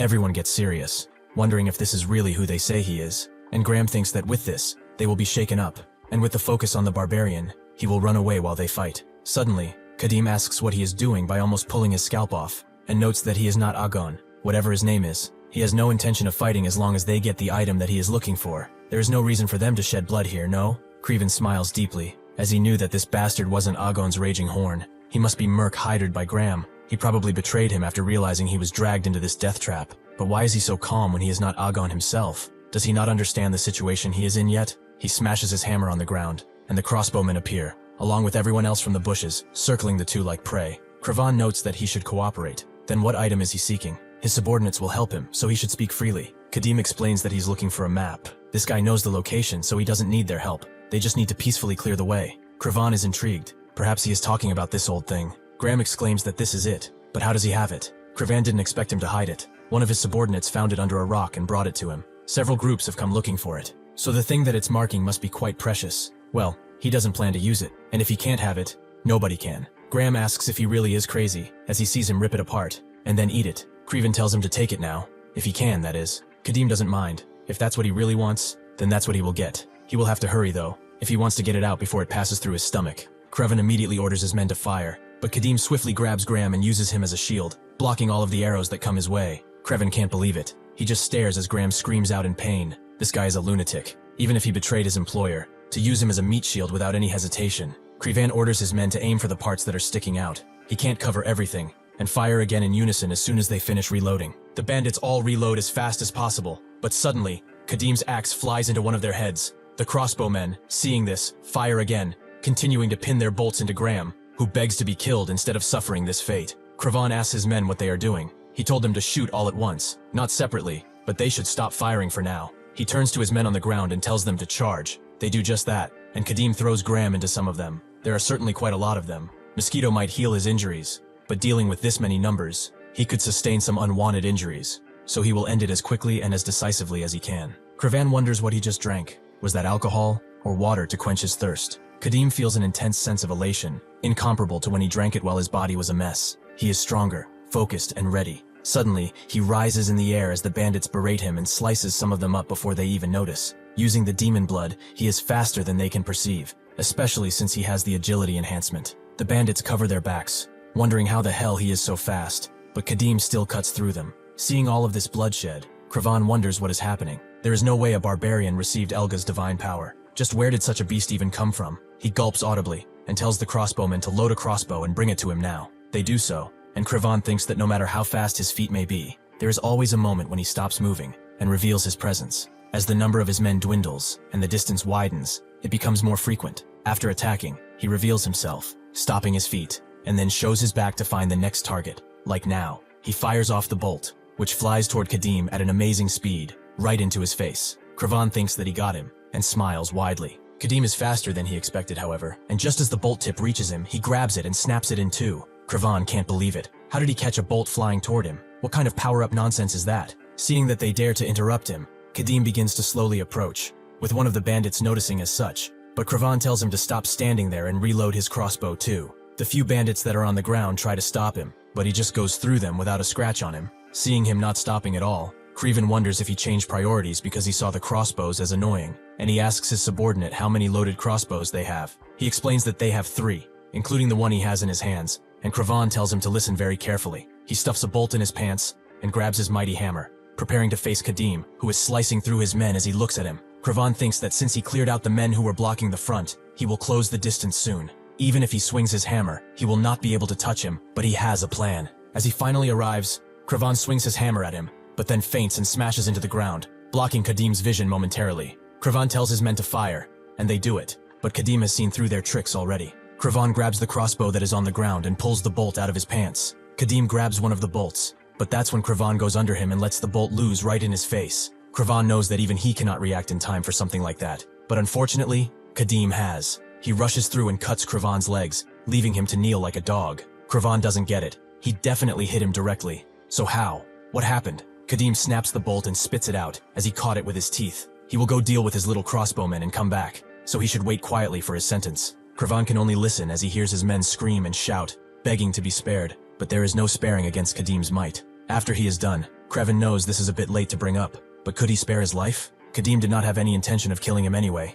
He's just going to slice open his stomach and get the map. Khadim exclaims there is no reason to do that, because he has the contents of the map memorized. If he enters the deep hole under the fist-shaped rock in the exact center of the molded castle, he will find a black chest inside. Khadim asks why he didn't get the treasure for himself if he knew where it was. Was he afraid of the Lord's punishment? Khadim denies that idea. Normally sending in a few subordinates would have been enough, but Molden is currently surrounded by soldiers, which is why they moved from the border to here. Khadim really isn't interested in their circumstances, but what troops are besieging Molden and why? Khadim thinks it's the Viscount Adlin's army. The official reason is to execute the Lord of Molden, the Demon Baron, who signed a contract with a demon. But there is a rumor that there are other circumstances behind the scenes. Because if there was real proof that the Lord shook hands with a demon, the Holy Knights of Elga would have stepped in too. Khadim thought he only needed the map, but it feels like things are getting more and more complicated the more he looks into it. Khadim is glad he told him, but he will still have to take out the map to verify if what he said is true. Khadim asks why he is doing this. Did he not tell him about the contents and more? Khadim does not believe the word of a bandit, and he said so earlier too, to take it if he can. That night as they make camp, Khadim gives Duncan the bloody and torn map, and tells him to piece it together. Duncan asks where the map was for it to be in such a poor shape, and Khadim tells him it was in his stomach. The bandit tore it up and swallowed it, so he retrieved it directly from his stomach. Duncan gets it and does his best, making the map match roughly what the bandit told him. It wasn't a lie then, but the story about Maudlin Castle is true too if that is the case. Khadim wonders if that Demon Baron story really is true, and how he can use it. At the village they visited earlier, the village chief is exclaiming that he is only speaking the truth. There truly has not been anyone passing through the village as of late, other than a few villagers getting hurt working. There have not been incidents. They are saying the truth. They do not know this holy knight, but they know she means business, and she asks if they can swear this before Elga.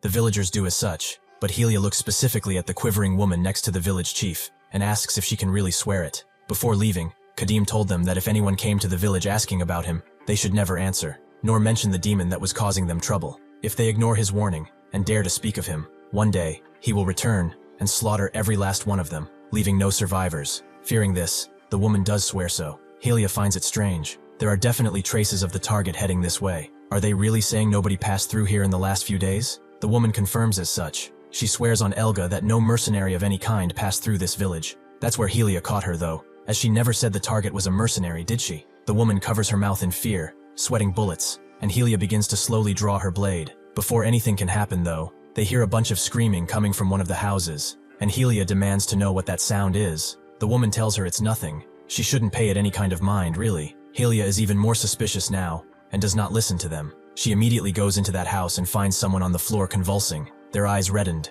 Judging by this, they are possessed by a demon, and quite severely. The woman excuses it as a chronic illness. He's been like this sometimes since he was young after all. As Helia begins to walk toward the boy, the woman grabs her leg, telling her she can't just do this once. She should let it go. Helia doesn't even listen to her, and begins casting her magic, making a beam of holy light appear in her hand, which she smashes in the face of the boy, consecrating him fully. The light permeates throughout the entire room, giving it a warm and holy feeling that everyone can feel. With this, the convulsion stops, and Helia explains that the child has been saved from the inner demon planted by that devil. From now on until forever, his soul shall never again suffer from the devil's whispers. She can promise that. The woman has calmed herself now, and thanks Helia from the bottom of her heart. But suddenly a wave of fiery stillness goes through her boy, and Helia cuts off his neck entirely. A lamb once stained by such evil cannot be left alive. He was forsaken by the light, so he must offer his life as a sacrifice to wash away that sin. The woman doesn't understand why his head is there. Surely he was in her arms just a moment before. She begins to scream out,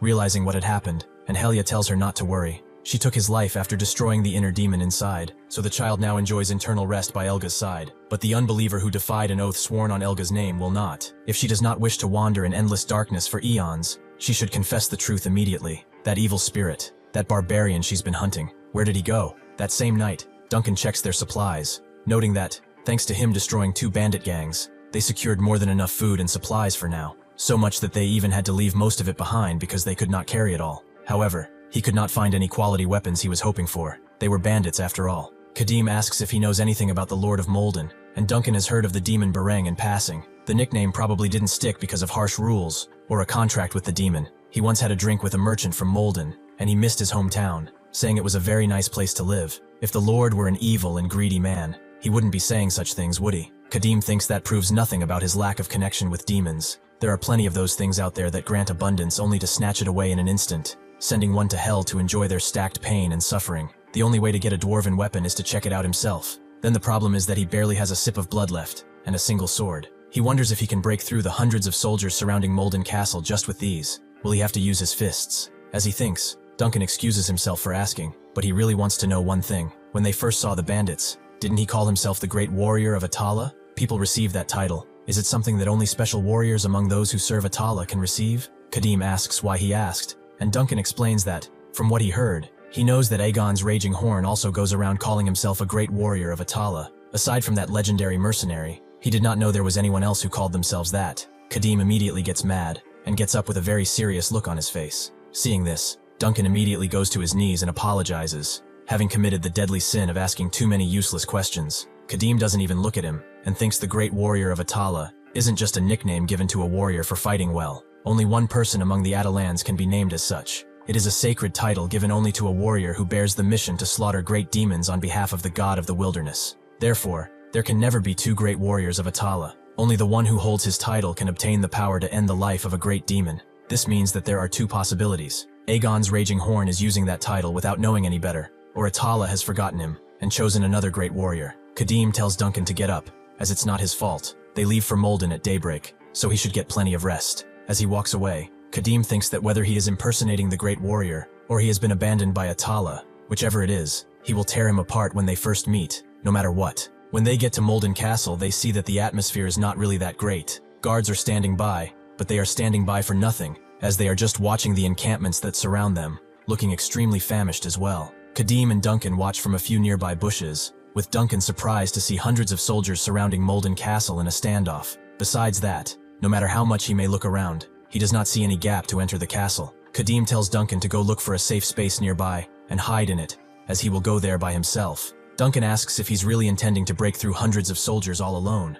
but Khadim wasn't thinking of doing that. If he uses the cover of the night to cross the camp and just deal with the sentries, he should be able to get inside rather easily. Suddenly though, the castle gate begins to slowly creak open, confusing them and making Duncan wonder if the Baron of Molden intends to wage an all-out war. Khadim cannot know the reason, but this is definitely an opportunity. There's no time to think, and no time to hesitate either. He tells Duncan to hold on tight, and, after drinking the last of the demon blood, suddenly grabs him and charges in, as they are going to break through in one go. As the hundreds of men wait for the gates to open, they suddenly feel a gust of wind coming over them, and Khadim begins to kill them off one by one, simply ripping off their heads with his brute strength, before unleashing a devastating wild slash that kills tens in it. However, these guys don't seem to be reacting that much. Their comrades are dying right in front of their eyes, but they are not agitated in the slightest. Khadim doesn't know why, but he doesn't have the leisure to be curious either. He must break through while the gate is open. He continues killing one man after another before ending up on an older one, presumably the leader, and smashing his head into the ground,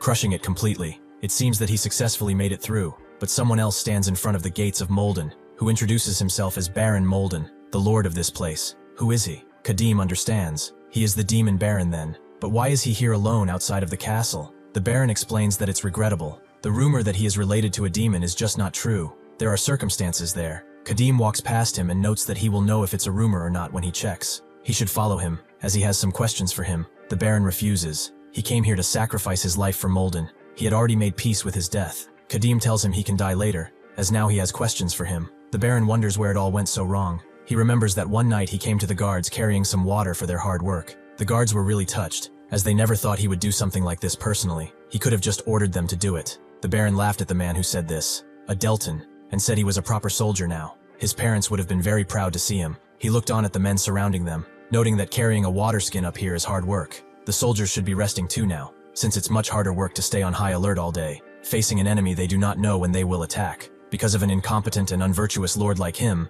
they endure suffering. Delton tells him to not say that the demon baron, or whatever those wicked swindlers of Adlan are at fault here. He has done nothing wrong. They are just very honored to follow him. The baron sighed and thanked him for saying that, but he shouldn't make young men like him suffer anymore. He then went to his wife, noting that the weather is getting warmer. Fortunately, they don't have to worry about a shortage of firewood anymore. She said nothing for a while, and knew that he did not come here to talk about the weather. What did he wish to really speak about? The baron asked if she remembered the tulips he bought and planted last year. Didn't she ask a traveling merchant from the Alliance territory to order bulbs by color? Why couldn't he think of that while looking at the desolate surroundings of the castle? Her aesthetic sense really must be acknowledged. It would have been very beautiful if those tulips had bloomed. His wife sighed, noting that the inside of the castle is suffering from famine. What do tulips matter now? The baron explained that on his way back he saw children of the castle digging up the soil and eating those bulbs. They were terrified when they saw him, but they still stuffed their bulbs in their mouths with reckless abandon. His wife asked if he scolded them, but scolding them for something like that when it's all his fault that his territory and his people are suffering would be unwise. They have been besieged for 4 months, unable to do anything, and the winter provisions ran out long ago. The people here are holding weapons instead of farming tools. If they continue to hold out like this, then this castle, which will surely perish with everyone in it. Therefore, he will end everything today, and die, honorably. If he dies, this Viscount Adlin will no longer have a justification to besiege this place, and they will all be free. His wife got up suddenly, telling him that's not the reason they are doing this. He is not related to a demon at all, isn't he? The Baron told her that the truth is not important now. This is just profit and justification. If their goal was the truth, wouldn't they have called for the Order of Holy Knights so long ago? If this Viscount Adlin does not withdraw even after he dies, she should send a messenger to His Majesty the Emperor, and spread rumors about them. If His Majesty still overlooks this atrocity, she should just defect to the Alliance side, and receive help.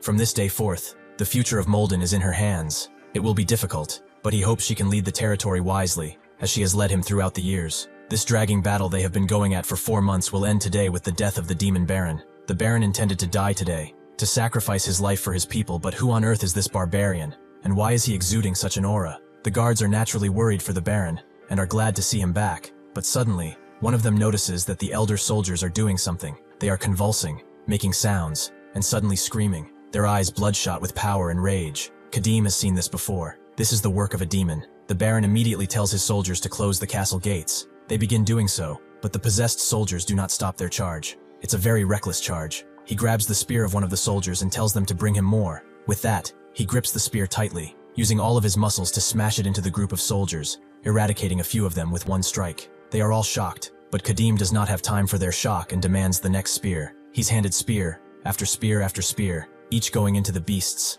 into the mindless beasts that were once humans, making them go even crazier and faster, not wanting to stop at all. The gate keeps closing, but suddenly it stops. The winch apparently will not turn anymore. It must be jammed somewhere, and it won't budge no matter what they do. The Baron thinks that this is a worst-case scenario, and Khadim is annoyed by their inability to close the gate. The Baron tells one of the soldiers to gather everyone in front of the gate and find the engineer, while also taking the strong soldiers and heading to the winch to unblock it. Before that, Khadim grabs the gate, using his mighty strength, begins pulling it down, little by little. Everyone is shocked as the frenzied men are still coming in, but the Baron tells his soldiers to cover him. They should slow down the enemy advance, even if just a little. Spears, stones, whatever they have, they should throw everything at them. The soldiers do, making the advance stop only for a short while, giving Khadim enough time to fully close the gate right before the mindless soldiers charge in on it. Khadim says nothing, turns around, and knows that this should do it. Right now they can close the main gate, and forget about those guys for a while. Everyone is shocked, including the Baron.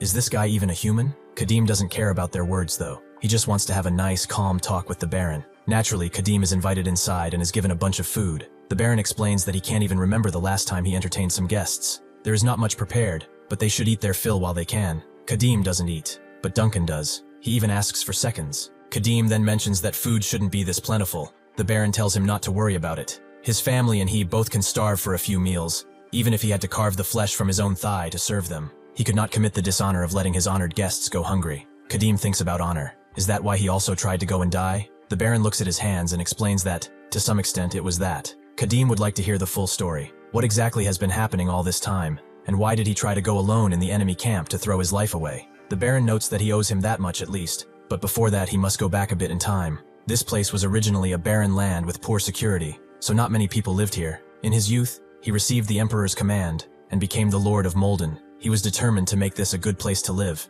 no matter what it took. Over a dozen years he poured his heart and soul into this, making it quite a prosperous and peaceful place. Thanks to its remote location, there was little chance of getting swept up in conflict, and he did not doubt that Molden's prosperity and peace would last forever. However, one man's greed and jealousy changed everything. Viscount Adlin rules a neighboring territory. It had somewhat better conditions than Molden, but as Molden gradually developed more and more, and became a better place to live, the Viscount grew jealous and weary, and began spreading false rumors that Baron Molden is a demon baron, who signed a contract with a demon for this prosperity. He claimed that the work of his people, his work, was all done with the help of a demon. Of course, naturally, this rumor had little effect, as why would anyone listen to baseless rumors from the frontier without any evidence? However, the situation changed not long ago. The fourth prince, who was stirring the border region, fell for the Viscount's second daughter. Having a connection to the imperial family, however small it was, instantly made the Viscount the more influential lord in this area. His words were no longer treated as mere nonsense, and with the Emperor's approval, the subjugation of the Demon Baron finally began 4 months ago.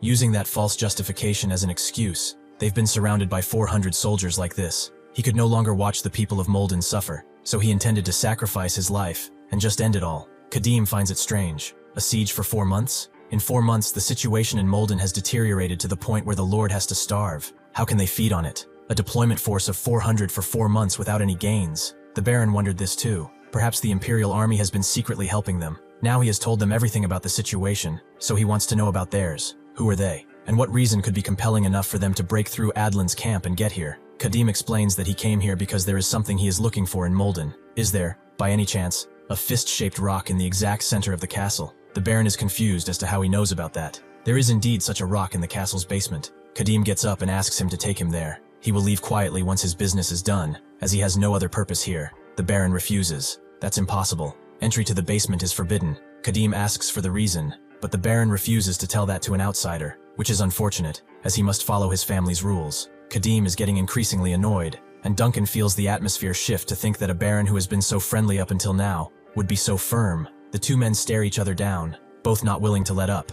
Khadim sighs, thinking that he figured things were not going to go so smoothly, and suddenly grabs a kitchen knife and rushes it over the Baron, specifically towards a bug on the table, which he crushes with it. He notes that there are about 100 soldiers in the castle, give or take, right? By tomorrow they will all end up like this bug. They can't run away either, since the outside is surrounded by the enemy. They might live a little longer if they hide well, but that will not last either. They will be crushed like insignificant bugs, not even knowing why they are dying, and they will lose all of their lives in vain. He will not need to explain why he is blocking access, but he will give him a choice, and he will do it. He will choose now. Will he quietly guide him to the basement, or will he do it after he paints the entire castle in innocent blood? The Baron thinks on it, thinking that, from someone like him, this is not an empty threat at all. It was his mistake after all. He shouldn't have carelessly let in an outsider with unknown intentions. He lets out a long sigh, and notes that he understands. He will be guiding him to the basement shortly, but not right now. He has one condition. Basically, he wants him to help defend the castle if Adlan attacks after he surrenders and dies. The Baron confirms as such. Having lost his justification, Viscount Adlan might launch an all-out attack in sheer desperation. He will instruct his steward to guide him to the basement once he repels the attack. Khadim thinks a bit on it, and calls his plan ridiculous. Does he really think that's an honorable death? Facing an enemy he can't possibly handle, leaving the aftermath to a complete stranger he just met, and abandoning everything and dying as if to just run away. Is he saying that he considers that an honorable death? Khadim continues. Sacrificing oneself for others might seem like an honorable and dutiful act at first glance, but what he is trying to do is dump the burden on others and throw his life away in vain. It is no different than taking the coward's way out. However, the Atalan way is different. Even if their limbs are twisted, their ribs crushed, and their guts spilled, even against a formidable enemy, they have no chance of winning. They will fight back until the bitter end. That is what an honorable death means to an Atalan. Thus, he would like to make him an offer. Will he hear it out? They continue speaking like this for a while, and after Khadim finishes explaining, he asks what he will do. The Baron tells him to give him some time to think,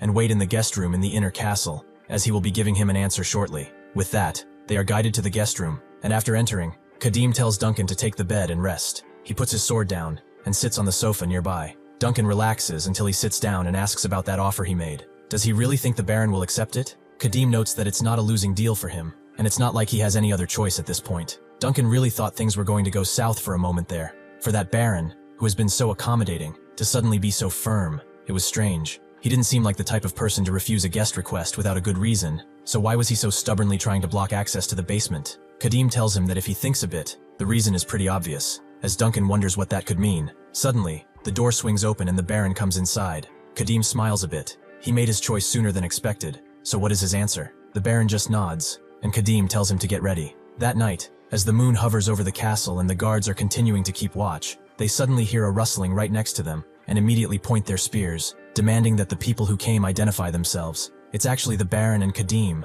with the Baron telling them to lower their voices. Delton doesn't understand why they are here so late. And what's with that outfit of his? The Baron tells him not to panic and pull himself together, as he is the officer in charge here. Delton understands, but he doesn't understand what this is about. What's with that armor and weapons? The Baron asks for questions later, and helps them tie this rope first. They should tie it to the rampart pillars and secure it tightly, and whatever happens, they will not step outside the castle without his orders. The soldiers do so, tying the rope to the ramparts, and Khadim immediately uses it to jump off. Delton is impressed by his moves. He basically threw himself off, but he did it in such a languid way that it seemed natural. The Baron descends too, but before he does that, he looks at his warriors, Skalin, Odik, Kren, Bennick, Carold, Dawnpin, and even Delton. He entrusts them with a treasure more precious than his own life, the protection of Molden. The soldiers immediately get emotional, and the Baron drops down fully. Khadim has been waiting very patiently, and asks if he's done with his goodbyes. The Baron is so, and Khadim notes that it's time to go kill Adlan, or whatever his name may be. Before they left, Khadim revealed to the Baron that his plan was that once the sun set, the two of them would ambush their camp. A sword and a single spear would be enough for his weapons. The Baron was confused. He wanted them to rush into the enemy camp with 2 people. Isn't that practically asking to die? Khadim asks if that wasn't what he was planning to do anyway. Khadim tells him not to worry. He is going to kill the Viscount Adlan in tonight's ambush. If by any chance they fail to kill him this night, he will help him defend Molden under the conditions he asked for. The Baron recognized what this is. A proud answer from a man who does not even consider his own death. If he hadn't seen this man's kills today, that's what he would have thought. Khadim continued, noting that if he was planning to die anyway, this would give him a chance to get rid of the main cause of the disaster. It's not a bad deal for him. They will hit the enemy until none are left. The possessed-looking guards continue their patrols, but suddenly a flying dagger flies into the neck of one of them, and the other barely even reacts, looking at his dead comrade with large, empty eyes. Before he can do anything more, Khadim jumps in and kills the man, putting a sword through his neck before pulling it back out. He thought it was strange during the day. However, these guys aren't acting at all, even with their comrades being killed right next to them. He takes a closer look and sees that they have thin, bony faces and skinny, skeleton-like bodies. He could not get a good look during the day, but they looked like they had been starving for at least a day or two. The other soldiers must be no different either. To be disturbed and still not abandon their posts can only mean one thing. He looks back at the Baron, who is staring a bit.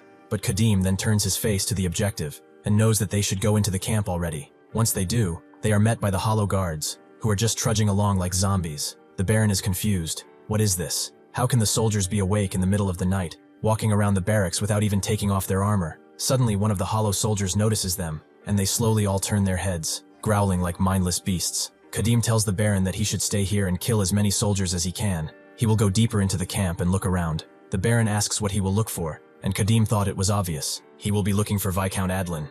Since he is the commander, the demon's evil will must be the strongest inside him. The Baron is surprised that he said something like this, and Khadim tells him to go wild with everything he has, until his dying breath. Aren't these the exact enemies who ruined his most precious treasure, his lovely city? Khadim then picks out 2 daggers and throws them, killing 2 guards on the spot, before grabbing both of his weapons and unleashing a flurry of mighty strikes, going through them like cheese, as these are nothing more than puppets. The Baron watches as he continues his own slaughter, the guards not having even a modicum of chance. Even those who muster enough strength to attack are swiftly dealt with by his mighty blade, which seeps the life force out of them. Khadim thinks that the deeper he goes into the camp, the harder they fight back, and the more vicious the soldiers become. Adlan must be concentrating the scattered evil will into a few soldiers to stop him, meaning that he has come to the right place. This must be the HQ tent. He goes inside, and he is met by Adlan, who is standing on a plush chair, and a few disoriented guards around him. With a wave of demonic force, he takes his energy back from them, allowing them to fall roughly to the ground.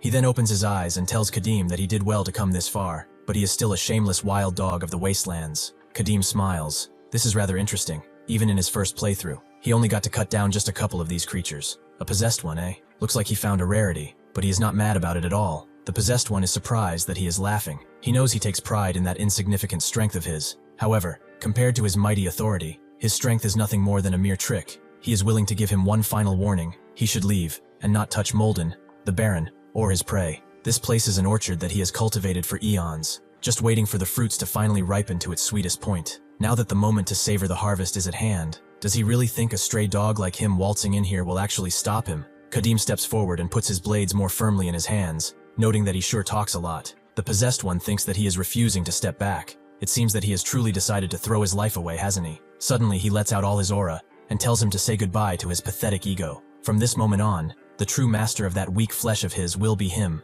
He suddenly unleashes all that evil aura right into Khadim, whose eyes become like needles and begin hollowing out. The possessed one is pouring his entire consciousness into Khadim. Even the smallest crack of his mind will allow him to burrow in and take complete control over his body, meaning that he has now gained the power of a barbarian. However, the demon's smile falters as he sees that he cannot penetrate to his mind, something like another person peering in and pushing back. This is impossible. It doesn't make any sense. His consciousness is actually being repelled. Just what on earth is he? Why can't he possess him even when he is giving it his all? Khadim cracks his neck, apologizing for disappointing him so adamantly, but they are at full capacity already. There's not enough space in his mind for him. The possessed one is confused and rather angry. The only targets he has ever failed to possess before were high-ranking demons more powerful than himself. For a moment, he was terrified that this guy might be a high-ranking demon in disguise, but no matter how close he looked, this is nothing more than a hulking human. To think that someone of his prestige would lose against a mere human. He crushes the chair arms under his grip as he transforms, telling Khadim not to get ahead of himself.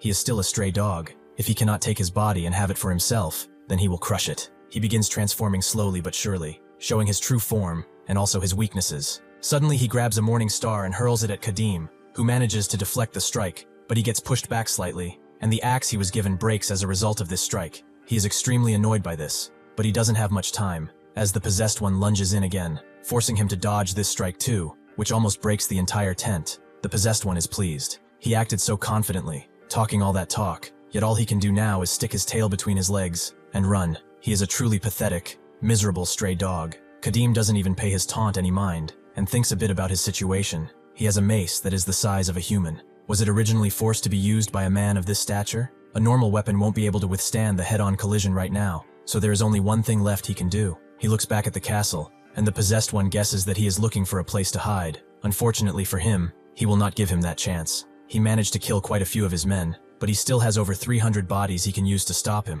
The mindless soldiers begin charging at Khadim, who dodges their strikes with relative ease, and takes them out with that same ease, using mostly his blade and his axe. The possessed one tries to swing his mace at Khadim, who dodges in time, but it's pretty clear that if he were to get hit by something like this, he wouldn't be healthy. The possessed one tells him that there is no way, nowhere for him to run. He is just a stray dog. Khadim dodges the other incoming strike, jumping further, making the possessed one rather annoyed. He is certainly gifted at scurrying around and running away. Perhaps he should call him a rat instead of a dog. Khadim continues glancing towards the castle, confusing the possessed one. Why does he keep doing that? Does he really think fleeing now to the castle will save him? That is futile. He should have known his place before trekking mud all over someone else's yard. A human body cannot ever stand against a demon. If he wishes to kill him, he should have at least brought Helga's dogs with him. Maybe then they would have had a chance. Khadim agrees. He certainly is right. It seems like it will be difficult for him to smash through his puppets with his current strength. The possessed one laughs. Even he has realized it. How truly foolish he is.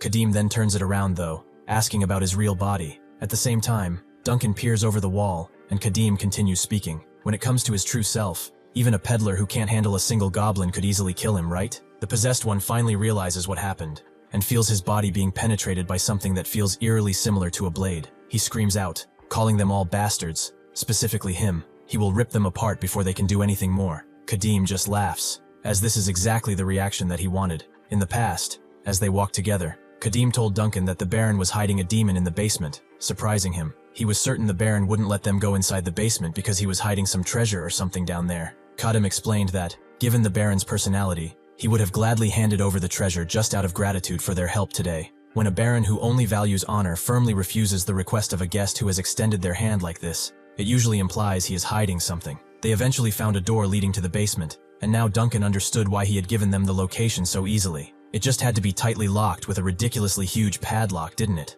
Khadim simply ripped it open, and then gave Duncan a blade. He told him that he would head down to the basement once the moon passes its peak and starts to wane. Once he is down there, he will find a bizarrely shaped lamp of flesh and stab this dagger into it. Duncan sheepishly took the dagger and asked if he could really do something like that. He said they were dealing with a demon, right? Khadim told him not to worry. This will be easier than taking candy from a baby. The demon will be so busy dealing with him that not even a single trace of malice will remain in its main body, so he will not miss this moment. Sure enough, and now the demon can't reach its main body anymore. His malice isn't reaching his main body. Immediately he begins to crash out and grow even larger, repeating the same word again and again, which is kill. He will give them the most agonizing death imaginable. He will tear off every muscle in their limbs and rip out their guts, which he will then shove down their throats. Duncan sees that he is getting even bigger, and asks what kind of monster this is. Khadim thinks that even though its main body is dead, and it lost the ability to control its malice, the malice that had already possessed the vessel doesn't just disappear instantly. That would have been too easy. To say they've completely eradicated the demon,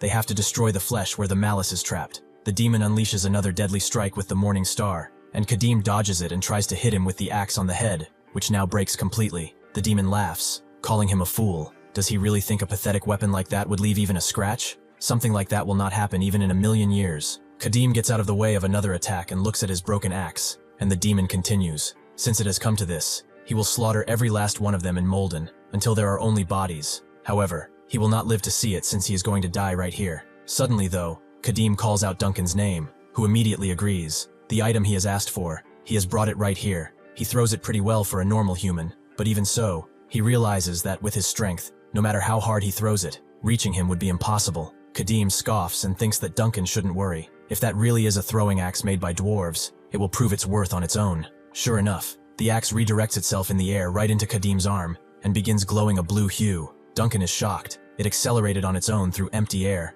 crossing a distance of over 80 paces in more than an instant. Khadim thinks that the Baron really is something else. He should have just kept the demon hidden. To think that he'd leave such a masterpiece to rot away with it too. The demon is a bit more afraid now and explains that that thing was made by those crazy northern dwarves. How did they know about its existence? He came to Molden for that thing from the very beginning. Is that it? Khadim jumps up and notes that for a possession type, he sure talks a lot. Now then though, he will permanently shut that mouth of his. He mightily throws the axe towards the demon, who doesn't care whether it's a dwarf weapon. He will just smash it to pieces with this mace. However, when his mace makes contact with the throwing axe proves much more sturdy and breaks through with the same speed. The demon thinks that this is crazy. This makes absolutely no sense for a mace made of solid steel to be shattered into pieces. Just what kind of power? Before he can finish, the axe simply goes through his head, smashing a gigantic hole through it. Khadim thinks that this is excellent. It seems that he has actually acquired a pretty good weapon. Duncan slowly descends from the castle wall, and Khadim approaches the demon's corpse. The malice seems to be dissipating.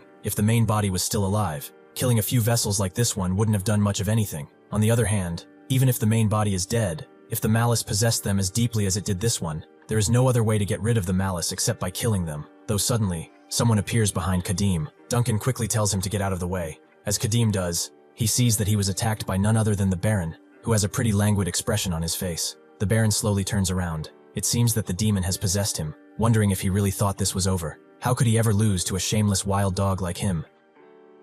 Khadim expected something like this. He already implanted malice into the Baron, it seems. The demon continues telling him that the foolish Baron harbored false hope that he could save Molden by sacrificing himself, but he wants him to survive alone and awake to the completely destroyed city, and his people slaughtered before his very eyes. He was just one mere step away from savoring that sweet, tardy fruit, but he just had to ruin everything. Khadim guesses that this is why he implanted malice into the Baron, so he could stay alive until the very end to witness that sight. The demon tells him that he wonders what he will do now. Will he tear him apart like he did with Count Adeline? Will he really be able to do such a thing? Khadim sighs, and notes that he mistakes him for something else. He did not step up specifically for the sake of Molden. He simply made a deal with the Baron. The reason he brought the Baron along in the first place was to deal with him when it came to this. The demon laughs. He already noticed, huh? But the soldiers are all watching now. If he kills the Baron now, he will be hunted down by the soldiers. Khadim wonders if it wouldn't be the same, even if he survived after taking over the Baron's body. If Molden happens to turn against him and attack,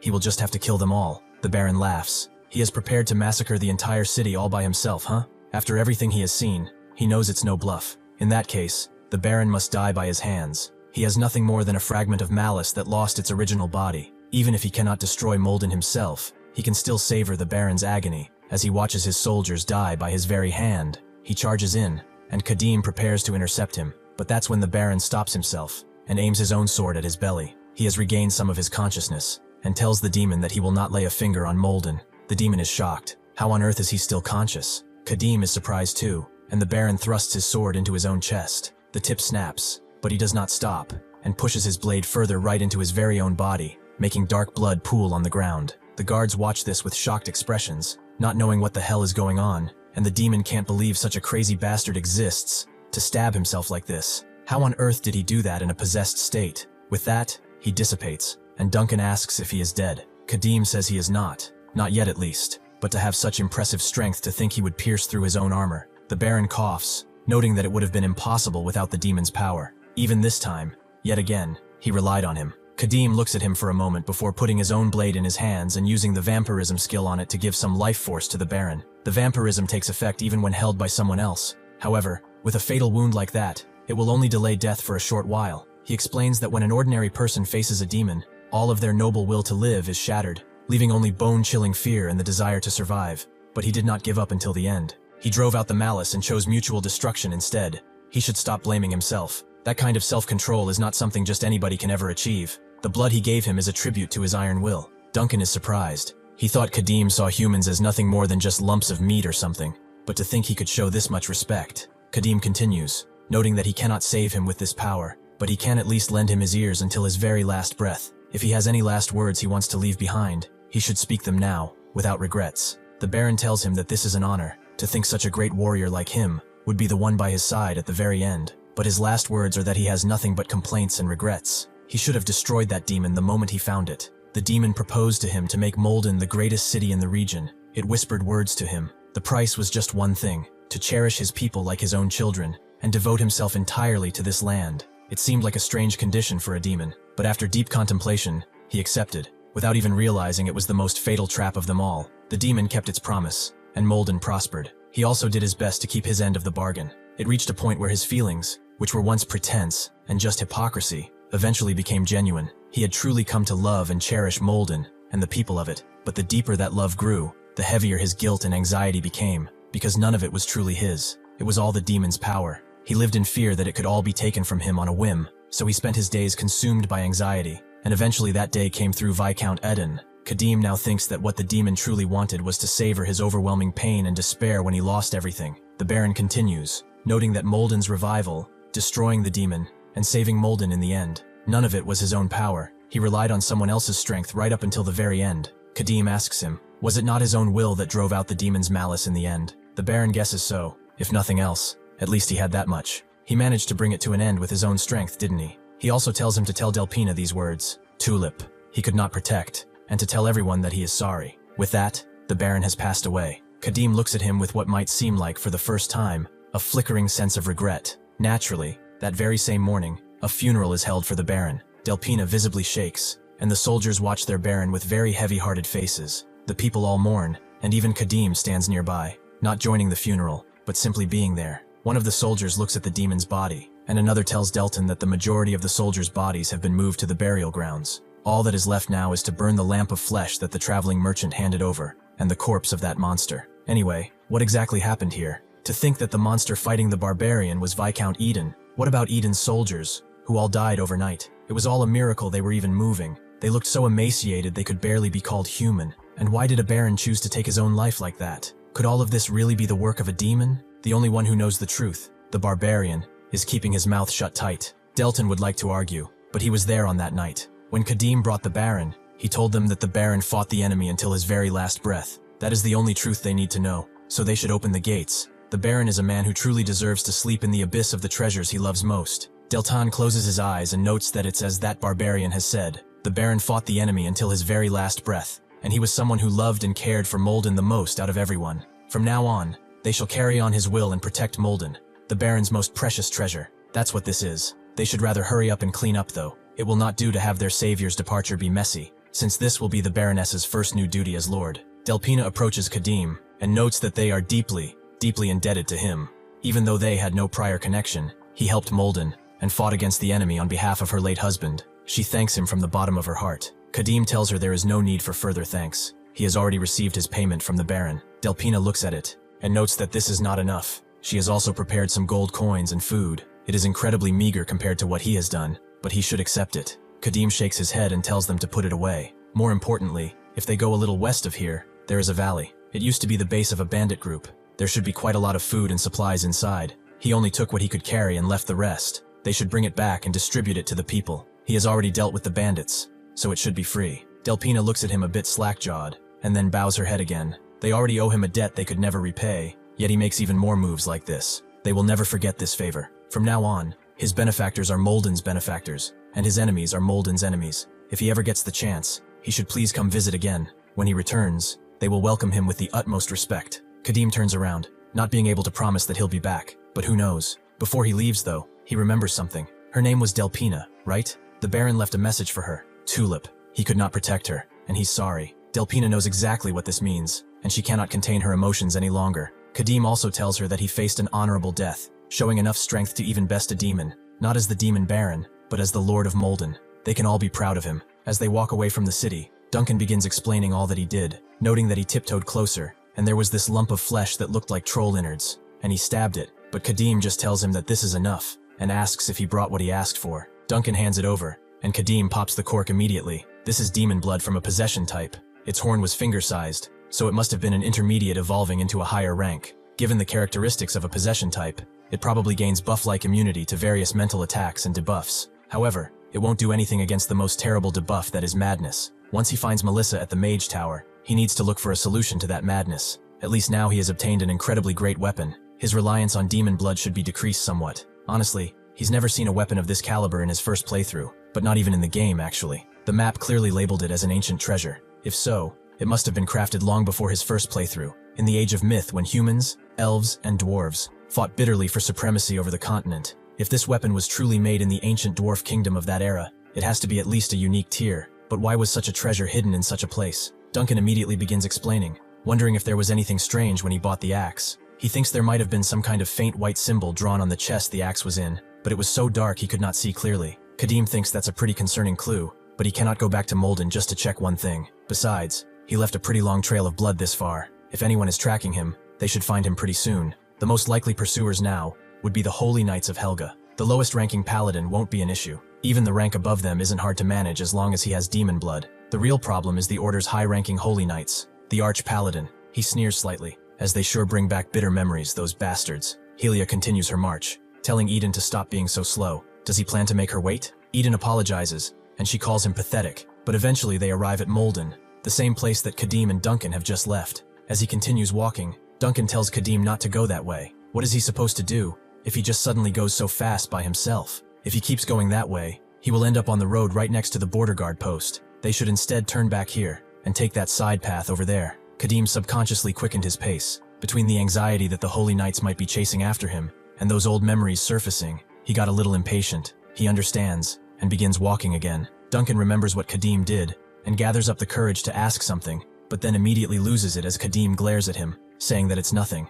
Khadim looks at him for a bit more and cuts a tree vine, noting that he is a rather dull fellow, with Duncan not really disagreeing. Helia continues her journey as they go past Molden, but she suddenly stops her horse as Eden is really not keeping up, and neither is his horse. She knows that they really aren't making any progress at all. Can he go a little faster? Eden tells her that it's impossible to run any faster than this on a normal horse. Eden thinks that it's easy for her to say when she's riding a radiant horse. This is a divine steed granted exclusively to an arch-paladin. They say that if the rider's capabilities are exceptional, the horse can run hundreds of miles a day without ever getting tired. Helia's capabilities must be lacking since it hasn't shown that much. But even so, keeping up with a radiant horse on a normal horse is next to impossible. He also asks, are they not going to stop in Molden? They might find information about that fiend's whereabouts. And would it also be a good idea to verify the truth about the rumors surrounding the Baron? Helia explains that there is a recommendation from the Imperial family that the Order should not interfere with that territory. And right now, their top priority is to track down and eliminate the fiend that killed Linton Polypus, so he should not forget his duty. Eden thinks that this is getting absolutely ridiculous, shattering a holy relic and slaughtering innocent women in their homes.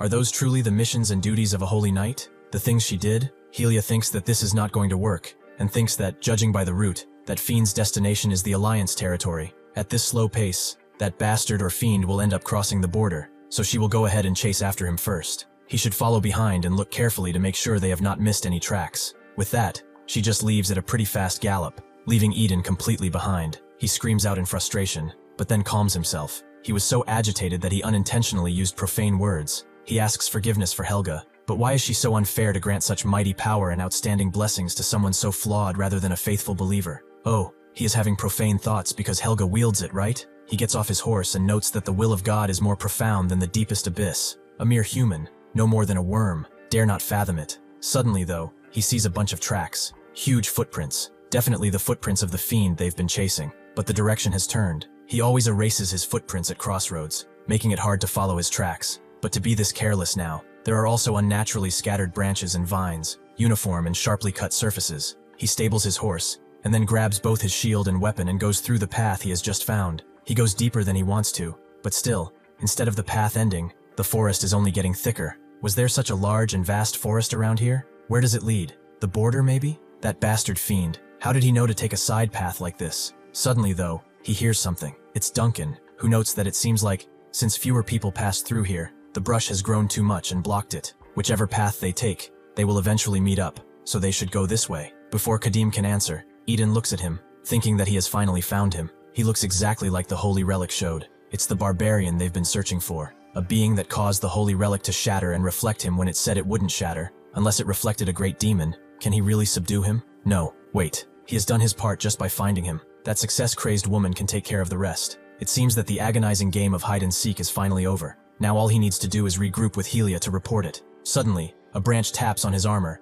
and Khadim stops. But Idan thinks that there is simply no way he could hear from that distance. Khadim, however, immediately throws his axe towards him, and Idan has barely seconds to dodge, but he chooses to block instead, using his shield to do so. But the results are shocking. His blessed weapon was cut through in just one strike. Khadim is not done yet, as he charges through, his face a mask of fury, as he absolutely hates fanatics. He thrusts his sword towards Eden, aiming for the gap in the helmet, but Eden blocks with his shield once again. Khadim recovers his axe and pushes him away, making Eden fall on the ground roughly. Eden thinks it's over. The consecration on the shield has faded, so getting up with its weight is impossible. Instead, as Khadim raises his axe, he removes his hand from the shield and gets out of the way. But Eden can't believe his eyes. What is with this monster's strength and that weapon? If he hadn't discarded his shield and dodged, he would have been dead right now. Khadim notes that this is not a path a holy knight would normally take. Did he track him here? It seems that he is alone too, so it won't be hard to silence him. Idan sees a certain red aura from him, and does not hesitate. He jumps back again and raises his sword to the air. He begins enchanting his sword against the wicked fiend,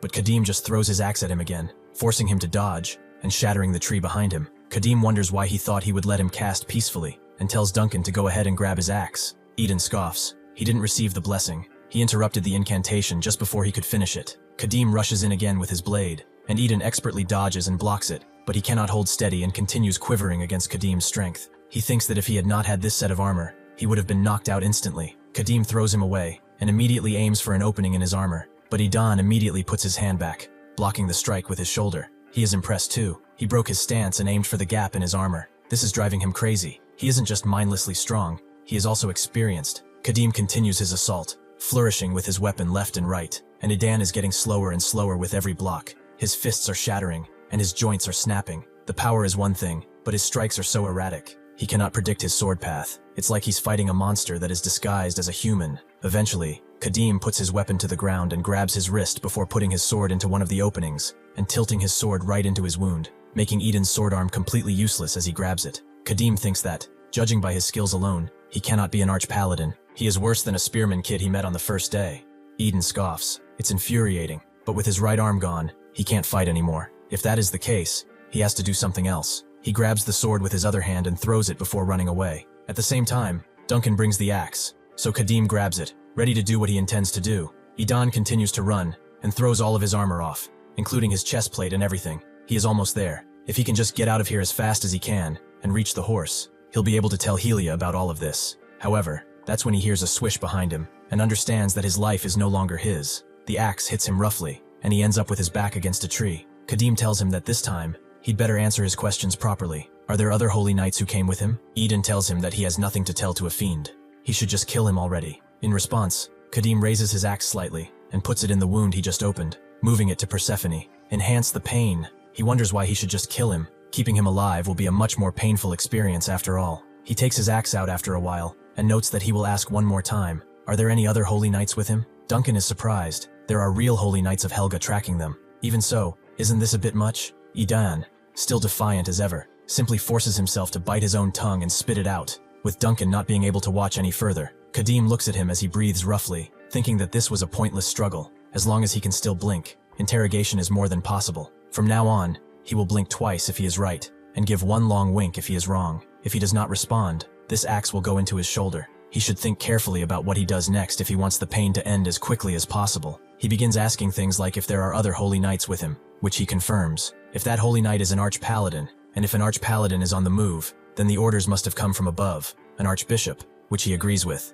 Eventually, Eden is tortured long enough, with Khadim having gotten his answers, and so he swiftly kills him. Khadim looks at him for a bit. He passed on with such a peaceful face. Is it the relief of freedom from pain, or is it the faith that he can go to his God's side? Either way, thanks to him, he has gained some rather important information. The holy knight he killed earlier was a relative of the archbishop. They took different paths, but it is still an arch-paladin tracking them. Hence, they don't have to waste a single moment from here on out. He begins walking away, and Duncan wonders why he is in such a hurry. Are there other holy knights perhaps? Even so, wasn't torturing a person like that a bit too far? He probably didn't chase them because he wanted to. It's not like he committed a grave sin or anything either. Khadim asks Duncan if he has ever had his tongue almost ripped out by its roots, or has he been burned until his skin on his entire body peeled off like the shedding of a snake, or perhaps has he lain sprawled on the floor with the bones of his limbs shattered. and his joints twisted while painfully waiting for death that will never come. When he and his comrades encountered an arch-paladin in the past, that's exactly what happened to them. They were pursued by that lunatic over an absurd misunderstanding, which they found out after they were nearly annihilated by just one person. There is an arch-paladin among those striking them too. If he had not tortured this bastard, he wouldn't have known that fact, and a similar thing would have probably happened again. He should listen closely to his next words. He has no intention of leaving loose ends or tolerating interference, being bound by useless morality and mercy. Those things will not help you survive. That kind of luxury can only be afforded in places where one does not have to worry about being stabbed while sleeping on the street. In this world, which is full of malice everywhere, he won't hesitate to commit any atrocity if it means achieving his goal. That's how it has always been, and that's how it will continue to be in the future. Duncan's feet quiver, and he asks if he means that he could end up like this at any time too. If he outlives his usefulness, or an unavoidable situation arises, won't he discard him, or kill him without hesitation? He really does not want to be abandoned among monsters or die by torture, so he wants an answer. What must he do to not be treated like a piece of meat? What must he do to be like the Baron of Molden, to be respected enough that he would even share his blood with him? Khadim looks at him for a moment and then turns away, noting that if he really does not wish to die, then he will have to prove the value of his life. Duncan understands, and begins following him again with a new purpose of proving his worth. The same night, Helia arrives back at where she last saw Eden, and sees his horse stabled somewhere, and the path that he took. She immediately grabs her sword, as it seems that she has found what she has been looking for. Thank you for watching. See you next time.